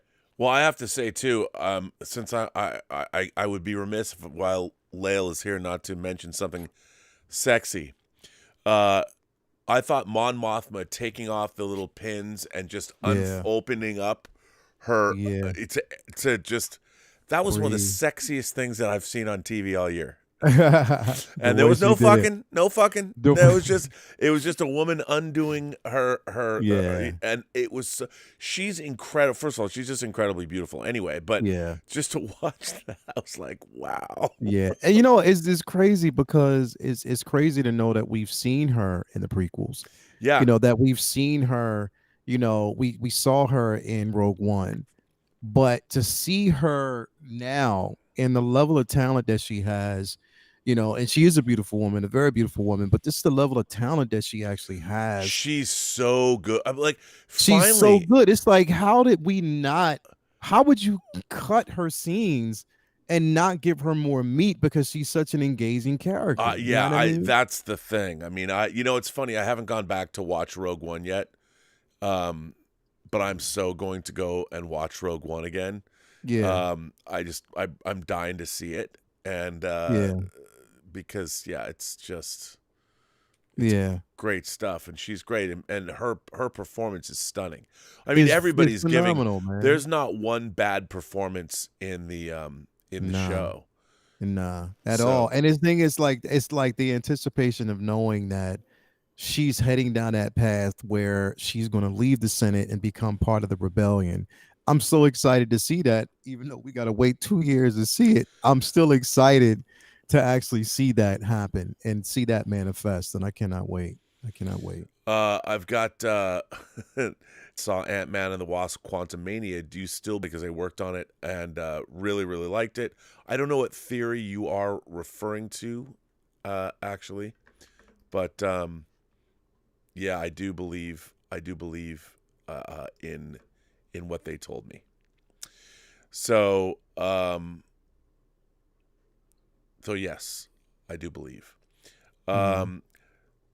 Cinema Sauced said, "Hey, Robin crew, I got Alex Ross's new Fantastic Four comic on sale on Amazon today, actually discounted. Is that the hardcover? Excited to Excited to crack it open. Do you have any favorite Alex Ross comics?" Well, to be honest, first of all, I like that Fantastic Four hardcover, but I throw it out to you guys. I think my favorite Alex Ross comic is got to be Kingdom Come. Yeah. I mean, I like Marvels a lot, but I loved Kingdom Come. Yeah. Because as a DC fanboy, it was like amazing. Some of his X-Men spreads were incredible as well. Yep. But I mean, the most memorable is Kingdom Come, because not just that, because of the actual story, that was told, how it was told, and again, his art and illustration was it's Alex Ross, so I think so too. What about you? Well, as you guys are probably already aware, that I don't read superhero comics. I do read indie comics though. Right. But unfortunately I don't know all of the superhero comics, so I don't have a favorite, but so I'm sorry. There's a lot of nudity. Yeah. What? I'm sorry? There's a lot of nudity. Then I better look at it. Yeah, I just baited you like Rocket Raccoon baited Thor in Endgame. I mean, honestly, that's what's so great about comics in general, is that there is nudity in intimate situations. And I think that level of intimacy that you see is just a wonderful representation of bodies and of just living. That's why we're here, is to enjoy that intimacy. So I think it's at the heart of a lot of what we see. But we want to see more of that in popular television and film. And I think that we are actually going more in that direction. I think so too. I think so too, which is good. Bring back the fucking. That's what I always say. But I think that you need to read.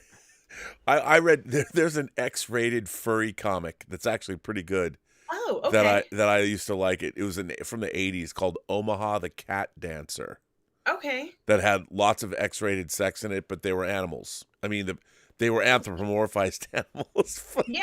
No, I mean, I've read Check a that lot out. of It's horror indie. comics. So that's like my From Hell, that sort of stuff. Oh yeah. Is the type of stuff I thrive on. But yes, I'm gonna check it out because you guys said to. So Omaha the Cat Dancer. Our friend S Beam says, "Milestone chat. You three are awesome. Rob, you're wearing the jacket I see. Yes, this is my jacket. I need to one day send you pictures for it. Laugh out loud. Did you see Lael has a head sculpt on the way as well? I didn't. Should get one too, I think, with her billowing hair. Really? Well, there you go. Gosh, SB, yes, please. Wow. Yeah. Look what she did, I saw SB. the head sculpt. It was incredible, bro. The beard, everything. He had it. It was nuts. Even with the beanie, bro. He got the beard, the beanie, everything right. Nice. Dude. Yeah, it's dope. I loved it. Some old guy in Hawaii. Hello, some old guy in Hawaii says, "Don't mind Lucas constantly changing things, though I don't like most of them. But it's wrong, revisionist, really, to make the originals unavailable." True. Look, the theory behind that is, and I don't know if there's truth to it, but I can believe it, that the reason that he did that was because of his wife, because his wife has ownership over the original copywritten Star Wars, because they were married. And so by making only the special editions available, because it's really interesting, he did make the originals available on one of the DVD releases. Yeah. He gave out and they were given away as bonus features on the DVDs, and they were just the Laserdisc transfers. So he made them available. He just threw them out there, gave them away. But there's so many people on the web now who've done great work doing Star Wars in 4K and Star Wars in HD, where they've restored they've the changed original. it and restored original content. Yeah. Yeah, I mean, look, we all harp on the thing about like Greedo shooting first. The reason that I hate that is it fundamentally changes Han Solo's character. Yeah. The fact that the fact that he took out Greedo threatened his life. Yeah. Over my dead body. Well, That's of course the idea. he shot first. Yeah. And he shot first to protect himself. And, again, it just shows the ruthlessness of him, of Han. And basically they wanted to make him a hero at that point. You know what I mean? Like, look, I think George Lucas would object to the fact that Cassian Andor murders a bunch of dudes. Yeah, like probably. he shoots people, like in the beginning, the first episode, the two security guards that follow him out from the brothel or whatever, and he caps both of them. Mm-hmm. And I don't think Lucas would appreciate that, but in the confines of the story they're telling, you have to Cassian Andor he'll rock and roll at the drop of a hat. Yeah, he will. I mean, He will. It's Mikey Lito says, "Good morning, crew. Happy Thanksgiving. Look at Tony Gilroy's filmography. Why would anyone expect anything less than quality based on his track record? I wouldn't. I would absolutely. I believe in Tony Gilroy. So I think his track record is a good one. I mean, the guy won an Academy Award for writing Michael Clayton, which I love that movie. So yeah, I think Mikey's right." Joseph Michael sends in a super chat and says, hashtag Ben Solo lives. Does he? I guess he does. Who knows? He lives in the Force. Calvin Williams II says, "Hey, and Lael, Rob, huge fan of yours, sir. I need the hookup, laugh out loud. I live in Eastvale, and you mentioned a hole-in-the-wall taco spot in Norco. Well, yes, it's the taco spot we go to on Tuesdays, the John Campia crew. It's called Four Serranos. It's on 6th, up toward the hill there, and it's in the same, it's a little mini mall next to a 7-Eleven. So check that out. A superhero display says, Lael, as with everything these days, my fee is ×1. So there you go. Two superhero displays. Yes. So yes. Nick Newsom became a member of the channel. Shane Roxas says, finally made a live midnight show here in New Jersey. So I've been seeing the fight scene storyboards from the canceled Batfleck movie circulating again. Over or under 30%, we at least see that script come to fruition at some point. Well, there is a script. I think we probably will get it.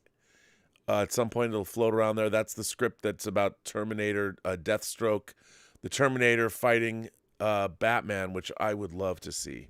I'd love to see it. So hopefully we will get that, Shane. I want to read that script so bad. And maybe they'll make it. Who knows? TV Table. Oh, this is a good one. TV Table Tray says, anyone discuss Cyril and Andor's mothers? How each mother influenced their sons and contrast their upbringing. Well, that's Mm. definitely there, but that's a really interesting topic, Yeah, it is. gents, ladies and Yeah, gents. yeah, that Uh, definitely is. The just like the the contrast between both, like, you know what I mean? Like, she's, you know, she's pushing her son to be much bigger than what he is, what he thinks he is, and she doesn't think that he's competent enough. You know what I mean, to move forward. So she's making all these moves for him, still wiping his nose, and he's like, "Mom," you know what I mean, Yeah. type of situation. Yeah, what I mean, he's trying to basically move at his own pace. He has, like, you know, pretty much. And I think the reason why he is driven the way he is because of his mom, like, to prove that he can be something on his own without the help of his mother. You know what I mean? But still having that mommy, he might even still have that mommy complex with Deidre. I Yeah. understand. You never know. So, yeah. Yeah, there's definitely there's love in his heart. Love in his Yeah. heart. Yeah. I like that aspect. I like the Yeah. fact that, that's another thing. I mean, normal family life. You don't see a lot. I mean, when we met Shmi, Mhm. she was a slave of Watto, and, Yeah. and you don't see normal, and Luke didn't have his parents, obviously, but it was interesting to see Beru and Aunt Beru and Uncle Owen, and for their brief time when they had one meal together in Star Wars. Yeah. Most of his friends have gone. Yeah. That's what you said when Biggs and Tank left. It's just I liked seeing the that interaction, because I mean, these people have parents. I Yeah. mean, it's Yeah. I'll be right back. I'll be right back. all right. There's a spider. I like spiders. I used to be scared of them, but he's descending right down onto my computer, and I'm watching it. It's actually great. I wish I had a camera, because he's one of my lights. I don't know, dude. I don't know if I can let you land on my thing, buddy. Why don't you get out of there? There you go. There you go. Anyway. Oh, I think I might have heard him. Darn it. Poor guy. Well, his carcass is dangling in the wind there. Feel bad. Oh, boy. I don't know what I've done. This poor I've cost. I have a feeling he made it, Robert. I think he's okay. I don't know. I think I did something terrible to him. 'Cause they tend to crunch up when you push them around. Yeah, maybe that happened. A Silly Goose says, I've only seen a few episodes of 1899, but you can't tell me it wasn't inspired by Event Horizon. A ship reappears, seemingly bringing hell with it.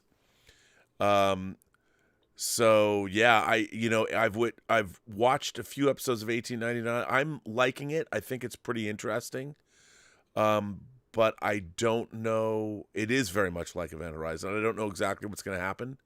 I do like it, though. I like that kind of story, and I like Event Horizon. Event Horizon is interesting. Everybody I ever talked to, we all like Event Horizon. We don't love Event Horizon, but we like it. It's pretty good. It should have been better, but it's okay. It survived. Darth Plato says, this show cannot end without showing your awesome dogs, Rob. The dogs are inside with Elizabeth right now. We have lots of people over here at the house now, so Oh, wow. she's they probably are, all three are laying. They sleep on top of me. Elizabeth hates the dogs on the bed, but there's no way to keep them off the bed. But they don't climb on her. They don't curl up with her. They curl up with me, and I encourage it. I enjoy it. I grew up. Well, I didn't. In my adult life, I had a cat. I was a cat owner, and my cat always slept on my head, and it's never bothered me. So the dogs will be sleeping with me later tonight, though. They keep me warm because it's cold out now. Julian Mushkin says, I was hooked on Andor from the first scene of the first episode. I love this series, and that finale, brouhaha, was masterful. When I saw the caps of the Ferrex notables, I immediately had visions of Dr. Zhivago's protest march scene. Yes, that is exactly right. You're again, and Tony Gilroy. Those are not by accident. It is absolutely true. So I like that a lot.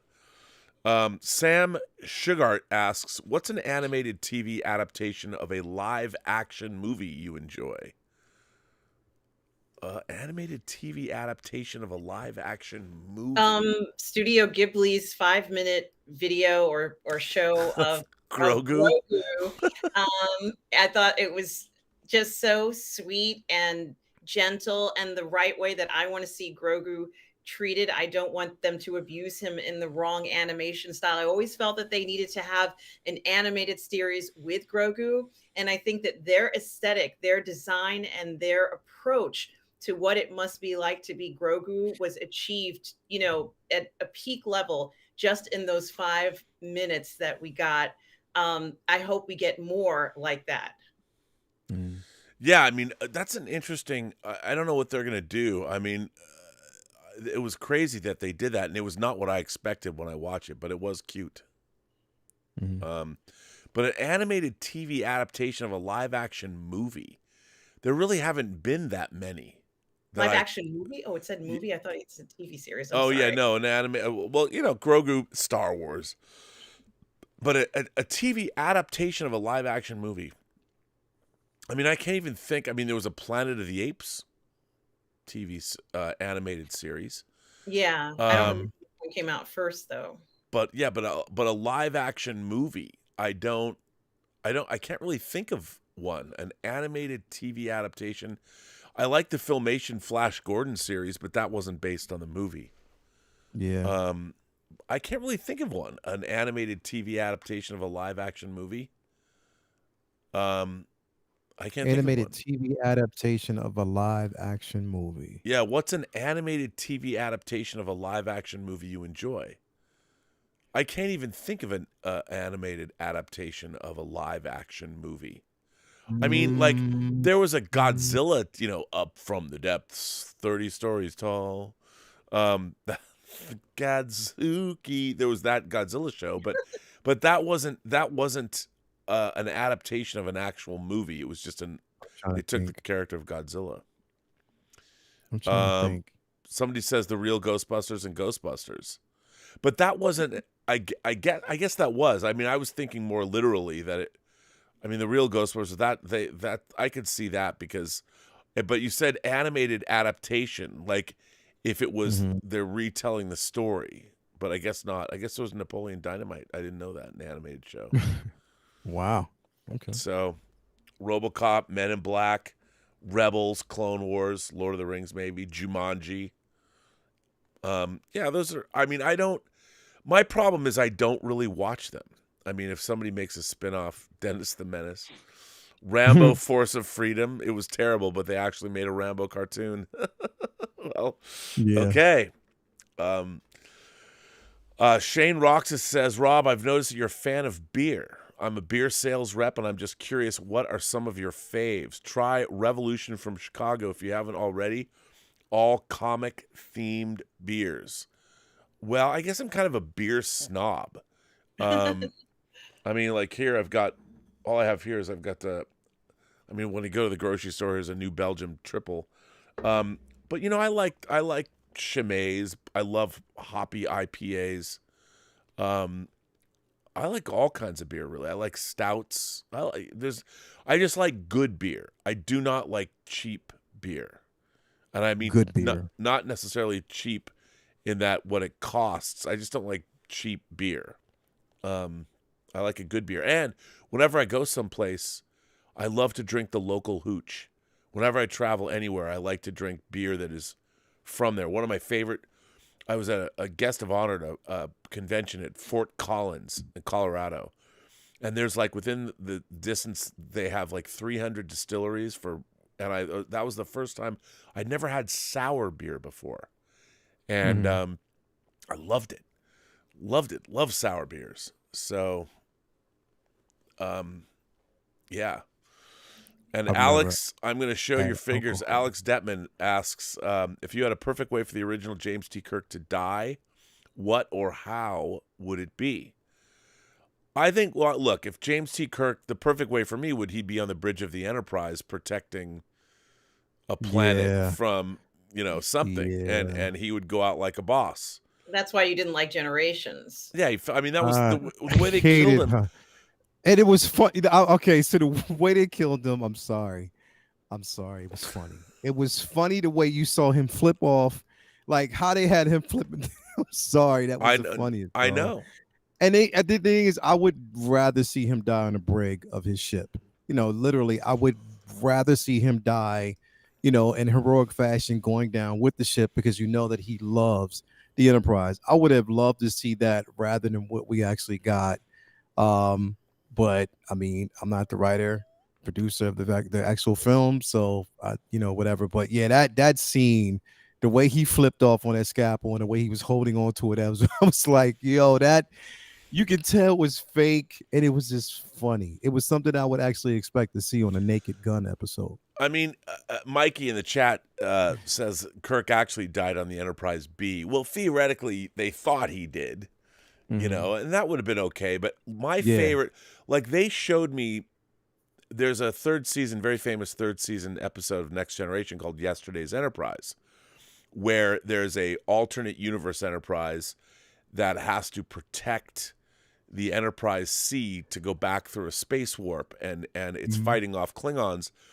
And there's a great moment where basically the Enterprise D in that universe is about to blow up, and Picard leaves his command chair and he's standing at the security where Worf's station is, and the flames are coming up around him, and that's how I'd love to see Kirk go out like that. The way Picard was going to go out, the way alternate Picard was going to go out in Yesterday's Enterprise with the flames all around him, and there was Kirk still fighting, you know, launching weapons and everything, and I'd love to see him go out that way.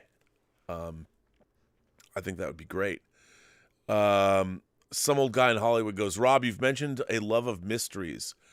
Are you familiar with William Marshall's Yellow Thread Street series or George Chesborough's Mongo novels? I am not. I have not read those novels. I know George Chesborough, but I don't. You write William Marshall, the first thing that comes to mind is Blackula, because the actor William Marshall played Blackula. He also played Richard Daystrom in Star Trek, the creator of the M5 computer. So, but I haven't read those books. But if they're good, I'll read them. And then let's see, we've got Julian Mushkin. I already said that. Superhero Display sent in another one. It says, Lael put it perfectly regarding people trying but struggling with Ando. Just like the animated shows or extended universe novels, you just file it under interpretation. Comic books have done this since time began, as long as they honor the creator's work. Exactly. That's true. Exactly, bro. Jermaine King says, Thanksgiving is over, but I wanted to give thanks to you, Mmmm, and Lael. Having a place to hang out and geek out is very important in this crazy world.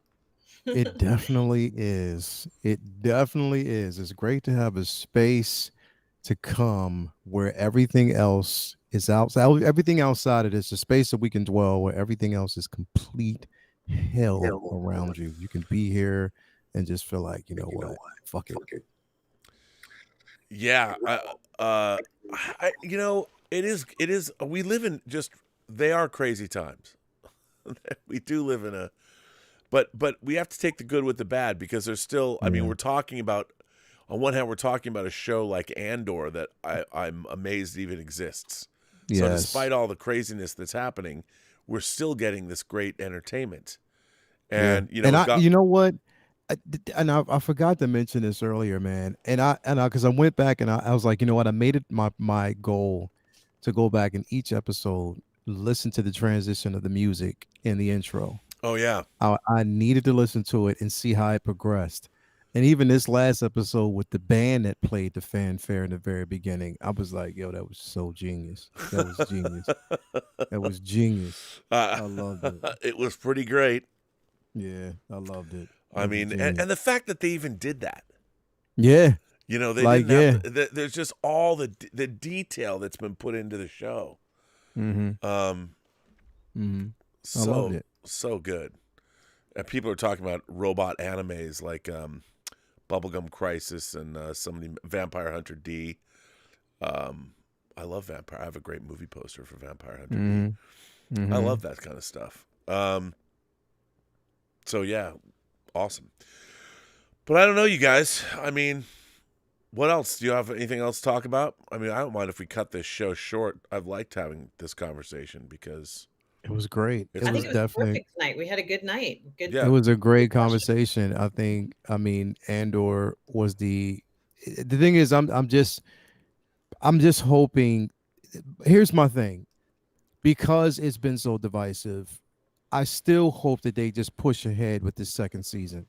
I hope they just push ahead and say, you know what, we're just going to give it to them because we know we stand and we believe in it. And there's a lot of us who believe in it and well, believe in the show. they've for what already it is. started shooting it. Good, and I hope they So, continue. Yeah, And no, I just hope there's no, yeah. They will, because you know what people don't understand, what I think is sort of a weird, what people don't remember is everybody talks about these streaming shows like as if they're movies, like they have to have big opening weekends. But a Mhm. streaming show, people discover shows later on. I mean, you know, I remember a good show people watch it, but then it has legs and people Yeah. keep discovering it. In a streaming series, Mhm. as long as people go, I mean, the success of a streaming show is really based on one analytic. Yeah, how many people watch it, but how many people subscribe. Yeah. But on the Yeah. but the thing about Andor is with these IPs, you have to ask yourself, does this add to the IP overall, Yeah. or does it not? And I would Mhm. say that in the case of Andor, it absolutely adds to the IP. It adds a luster and a polish that Star Wars desperately needed. Mhm. You know, and I'm Mhm. hoping with maybe Bob Iger coming back, they'll finally get around to making another Star Wars movie. Yeah, man. I Come mean, on. it's ridiculous that there isn't one. Maybe I Tony know. Gilroy will finally be the guy that after he finishes this show that he'll do another Star Wars That would movie. be wonderful. That would be amazing. And I would be on board with it. Like, I think, there's space for it. I mean, I hope they can right that ship because right now Star Wars is becoming an embarrassment and it saddens me. And I Like, hope it they can bring really Michael. saddens me, man. I hope they can bring Michael Wilkinson back as well to do the costumes on this as well. Oh, yeah. Yeah. Oh, yeah. Well, now, Hell yeah. okay, now here's before, there's some fighting words. Here, Superhero Display says, did you all see the bird's eye view of the prison? I don't quite. Yes, it's shaped like the Empire. Mm-hmm. Yeah. Mm-hmm. Oh, I know. Yeah. Mm-hmm. And then also, well, the Death Star is the Andor logo. You know, the way Mhm. the planet with the circular, Yep. and the Rebel Alliance logo. I mean, I thought that was pretty interesting. Yep. Al Renshaw says Andor was mostly boring, and I stopped watching after episode 7. Andor will not excite the average fan. Can Lucasfilm afford to do more series like this? Well, Absolutely. I mean, Al, I can understand that you didn't enjoy it, that you stopped watching. But the thing is, it's demonstrably great television. And I think that you have to recognize that while it might not be everybody's taste, the show was beautifully made on Mhm. every level. And the writing is... See, here's the thing. There's a difference. I think there's always been a difference between... You can like whatever you like. You know, there's no reason why you have to like everything. Mhm. However, if you dislike something, it doesn't mean that thing is bad. And I think there are things that I actively... Like, I am not a fan of Jane Campion's films. Power of the Dog and The Piano. I appreciate that she made those movies. Yeah. Mhm. And they're very well made. The acting is great. I just don't like them. Mm. Mhm. But I would never say to somebody that those aren't great movies. Yeah. Because they are great movies. They're just not my taste. The thing about They're just Andor not for is you. Yeah. it's a great show. And I think when you say, when Al says Andor will not excite the average fan, I'm sick and tired of the average fan. I'm sick and Yeah. tired of I don't like things that are average. Yeah. I like things that are great. Yeah. And there's that spider again. This catering to the average, I think, is the problem with our entire society. Now, I understand from a business standpoint, You know, you want to make the most money. I mean, Star Wars is a product that they're selling to a consumer base. But Yeah. the problem with Star Wars is it hasn't been great. And Andor is a great show. Yes, it is. And I think that can Lucasfilm afford to do more series like this? They can because it's on Disney Plus, and the Yeah. economics are not tied into the show. And I would say that Andor is going to be a show that's going to be looked at in 10 years, and people are going to say that was great. Yep. I don't think People are going Lucas. to look at it now, and it's the thing is, a lot of people right now. I know a lot of people that said that they didn't want to watch it until it finished because they want to watch it in its entirety.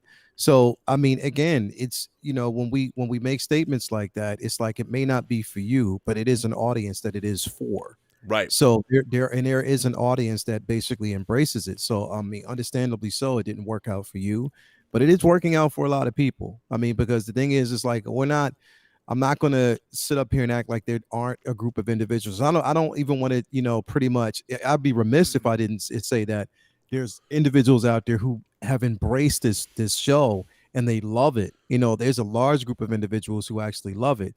I mean, numbers, okay, yeah, you could talk about numbers all day if you want to. That's fine. There's been a lot of shows that didn't actually have the numbers and the legs in the very beginning, but once it actually went on, people, started to catch on. It's like, wow, this thing's amazing. And it picks up. I mean, that's just how, TV, movie, whatever, it basically functions. It's not going to touch, there's not every film is going to be, or show is going to be for everybody, but there is an audience, a devoted audience that will watch it, will move with it, and they are anticipating it. You know what I mean? So it's like when we perpetuate certain attitudes that, okay, no, I know this is not for everybody, so whatever. No, it is a space for it. It is. It's just, and the thing is, it maybe didn't work for you. All respect, dude. That's cool. If it wasn't something that spoke volumes to you, then that's fine.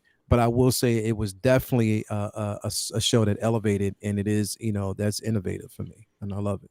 You know what I mean? I loved every episode from the beginning, even the slow crawl for me.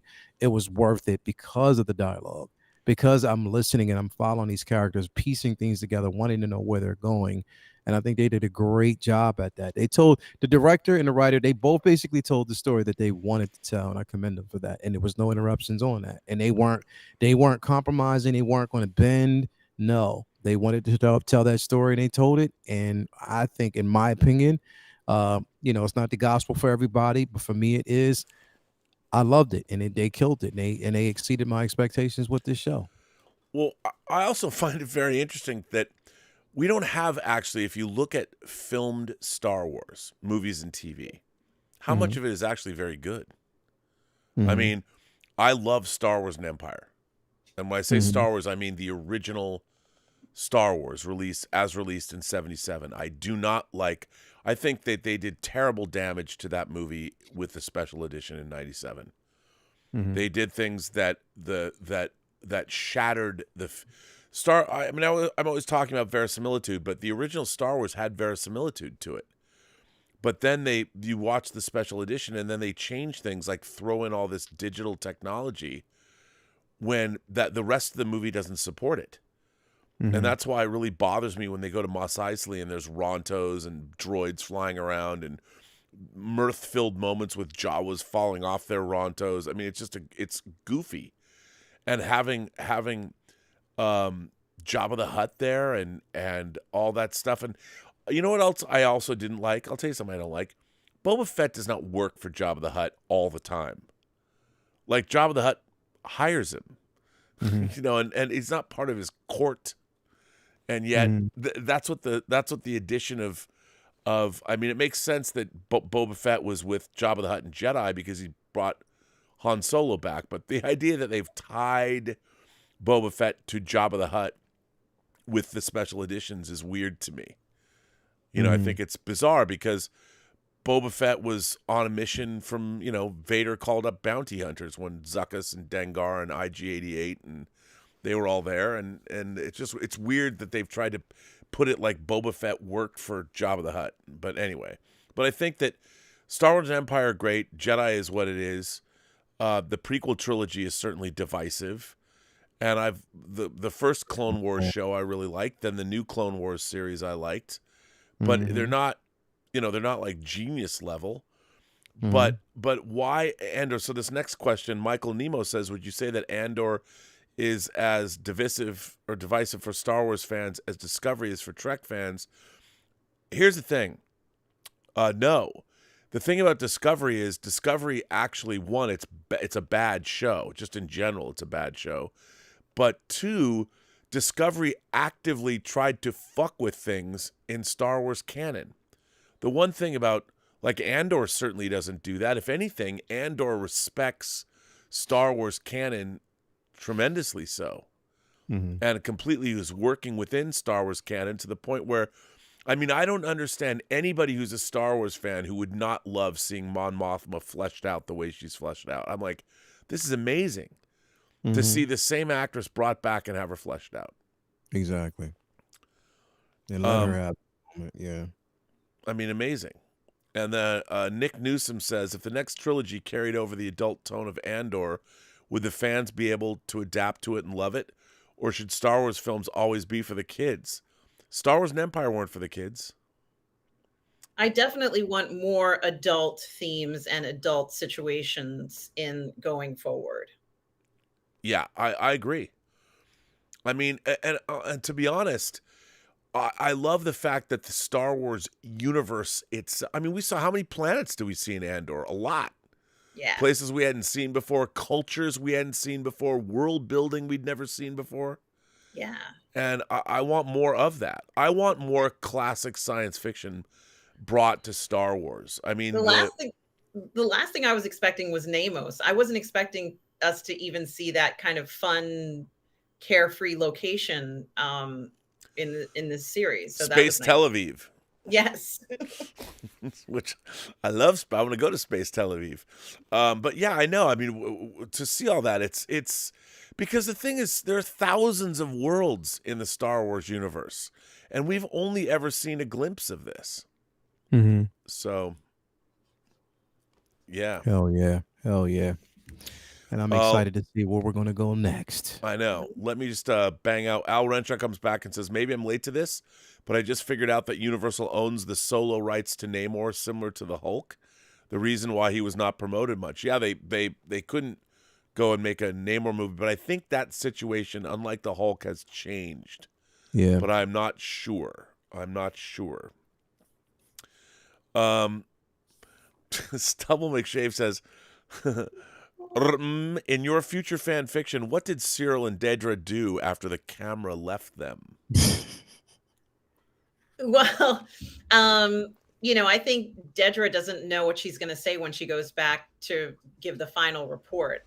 And, I think she can't make the same mistake that Cyril made, which was to tell the truth and, be a good scout and all of that. She can't do that. She has to hustle, and she has to come up with a good reason why this whole thing ended up being sort of a disaster and why they didn't capture Andor. So Cyril will help her with that. And maybe she'll say, we need more people like Cyril on the ground, more boots on the ground, like Cyril to make this actually put it more in the Empire's favor versus in another direction. So maybe Cyril can help her out. But I don't think she can go back and report, business as usual. This is a major mess up. And, it's heads are going to roll maybe for this one, but Cyril might help her in this somehow. So that's what I think is going to happen. I agree. I think that what Stubble wanted, though, is you to tell him what the two you of mean them did. When the lights dim. Stubble. Yeah. Mean when Dedra goes back to spend the night at Cyril's house after her shaken event, and she's so frightened and freaked out, and Cyril's like, "Don't worry, baby, I got you." I don't think so, man. I don't think Cyril is a cunning linguist. Well, he looked pretty confident with a smile on his face as he was holding her a little bit closer than he needed to, Robert. Maybe. I don't know, man. Leaning in a little bit more and smiling a bit. I wouldn't be surprised if she was just so shaken by everything. I guess I should say thank you, but maybe that's what she's saying when in their most intimate moments. That's how he knows she's happy. She just says to him, Cyril, I guess I should say thank you. I guess I should say thank you. I guess I should say thank you. Wow. Yep. All right. Well, there you go. Yeah. All right. Well, let's see. I got the last. This will be the last, I think. Hitchcock is the GOAT. Says Andor does for Star Wars what Tinker Tailor Soldier Spy does for British intelligence in movies. A more deliberately paced, thinking man's approach to the subject. If George Smiley and James Bond can both coexist in films depicting British intelligence, then there's room for both The Mandalorian and Andor as well. 2011's Tinker Tailor movie is what should have been Gary Oldman's first Oscar win. It's criminally underrated. I agree with everything Hitchcock the GOAT just said. All of these things can exist. I completely agree. What I don't understand is I don't understand the people that actively are hating on Andor. Mm-hmm. Because it's like, okay, demonstrably, like the series is beautifully made, brilliantly written, really well directed, really well acted. And I mean, at least I would think that people would have the understanding enough to recognize that and go, it is a great show. It's a brilliantly made show. It's just not for me, and it's not the Star Wars that I want. That I would be like, okay, that's fine. I totally buy that. But for people to say it sucks, I don't. You know what, Rob? To be quite honest, I don't think anybody's going to really. I don't think we live in a space right now where we're going to see the Star Wars that anyone wants, because there's going to be pushback on everything that we get Star Wars related. yeah, it's Like true. people, like literally, that there's going to be pushback on anything or any type of Star Wars content. What the next show is, I guarantee you, there's going to be pushback on portions of the season of Mandalorian. I'm guarantee you there's going to be pushback on, we're going to also get some pushback on acolytes based on certain character choices. Like there's no satisfying the Star Wars community at this point. There's no satisfying, because the thing is, there's going to be a reason to complain about everything at this point. There is. I mean, it's a sad space. A lot of people would say, well, we're allowed to have opinions. That's fine, but back those things up. Like, just back it up. Yeah, and then back it up by something that makes sense, and not just to tear something down just because you don't like it, so you feel as though everybody else shouldn't like it. Like, literally.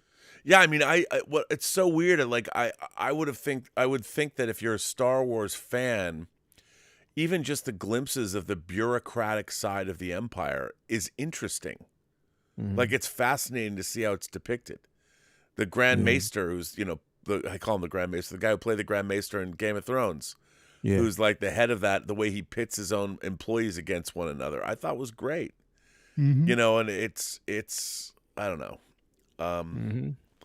But listen, kids, I will let you both go. This was a great show. I'm going to end this show tonight. I'm not going to have it drag on. I'm not going to stay up late because I'm tired. It's a holiday weekend and all that. So first of all, I would ask you, where do you have coming up? Well, you guys can always find me on my Sunday brunch show on Positive Fandom. And of course, Monday, you can find me here on the PGS doing Ladies of the PGS. I don't have a lot planned because I kept this week kind of open. But I probably will be doing, I probably will be on either Uncivilized Scoundrels or Say What on the 1/6 Scale Man Network. Yes. And I will be streaming with Lorena Creole as usual on our Toxic Male Appreciation Show on her Twitch channel on Thursdays at 5 p.m. Maybe I might even be on Midnight's Edge on Fridays at 12 o'clock. So certainly a lot of that is coming up. And just for everybody in the chat, hello to everybody. I hope you all had a good holiday. And, thank you for the support from everybody. And Tom, we are all goof people. We are. So appreciate this community. You guys are the best. Love coming here and doing the show every week. And Lael? Yes. What about you? You can actually catch me again on the 1/6 Scale Man YouTube channel. If you haven't already hit the, go ahead over there, subscribe. Again, we are on our way to, or trying to get to 4,000 subscribers. So basically we are on our way. Hopefully we'll be able to get there. Again, We will have the Collectors Lounge International on Sunday, talking about figures, latest updates within that community, everything pop culture as well. On Comic Book Talk with Friends on Monday, Say What Wednesday. So definitely, can't wait for that. Uncivilized Scoundrels definitely next Thursday, where we can break down and talk about Andor the entire season. Followed by Figure Flex Friday again, and then back here next Friday night, as we always do. You know what I mean? So yeah. Well, Can't gentlemen, lady, I want to thank you both, Lael and good to see you. I'll see you next week. I'll probably see you during the week too, some places. I'm going to leave you with this. Tom Jr. Jackson says, Daedra pegs Cyril. Well, there you go. That's from... They're going to make love. They're going to fall in love. This is going to be an intense, vibrating type of experience for both of them. Their lives are going to be changed after what they experienced. And I think it's a good thing because I think they both needed somebody. So I think that's important, that we're still getting these interactions and connections of people needing one another and needing to have somebody to rely on. We're seeing a lot of that in Andor. It feels good to have that, someone who you can turn to in the middle of the night. Well, I don't disagree. I don't disagree. Not at all. Not at all. And I want to thank Tom Jr. Jackson for giving us that final comment, but also for moderating, and Alex Detman also for being a great supporter of the channel and moderating. I want to thank everybody who generously supports this channel via super chats and tips. I appreciate it. Hey man, like, subscribe, hit the notification bell, as everybody says, because that always helps. That helps your channels. So, hell yeah. So do all that. And thanks for all being here. And I will be back. I'll be doing a Robservations tomorrow, and then of course you'll see Dieter, Bastian, and I back for Let's Get Physical Media on Sunday. Yeah. And on that note, I will say to you guys, have a good evening. Bye. See you later. All right. Peace out. All right, everybody. I'm going to say goodnight, and my esteemed colleagues, I will say goodbye to them, and we will talk later. And that was a good show. Thanks for being here. I think everybody should watch Andor, and if you didn't like Andor, maybe give it another chance. I always found that sometimes I've watched things, one of my favorite movies, The Talented Mr. Ripley. I hated it when I first saw it, basically because I was hungover. I went and saw a double bill on Christmas morning. We went and saw we went and saw Talented Mr. Ripley and Any Given Sunday. And I didn't like Talented Mr. Ripley, but I like it now. And on that note, I want to say thanks to everyone. And remember, every person you meet has a story to tell that you have yet to hear. And all you have to do is listen. And with that, I say to all of you, have a better night.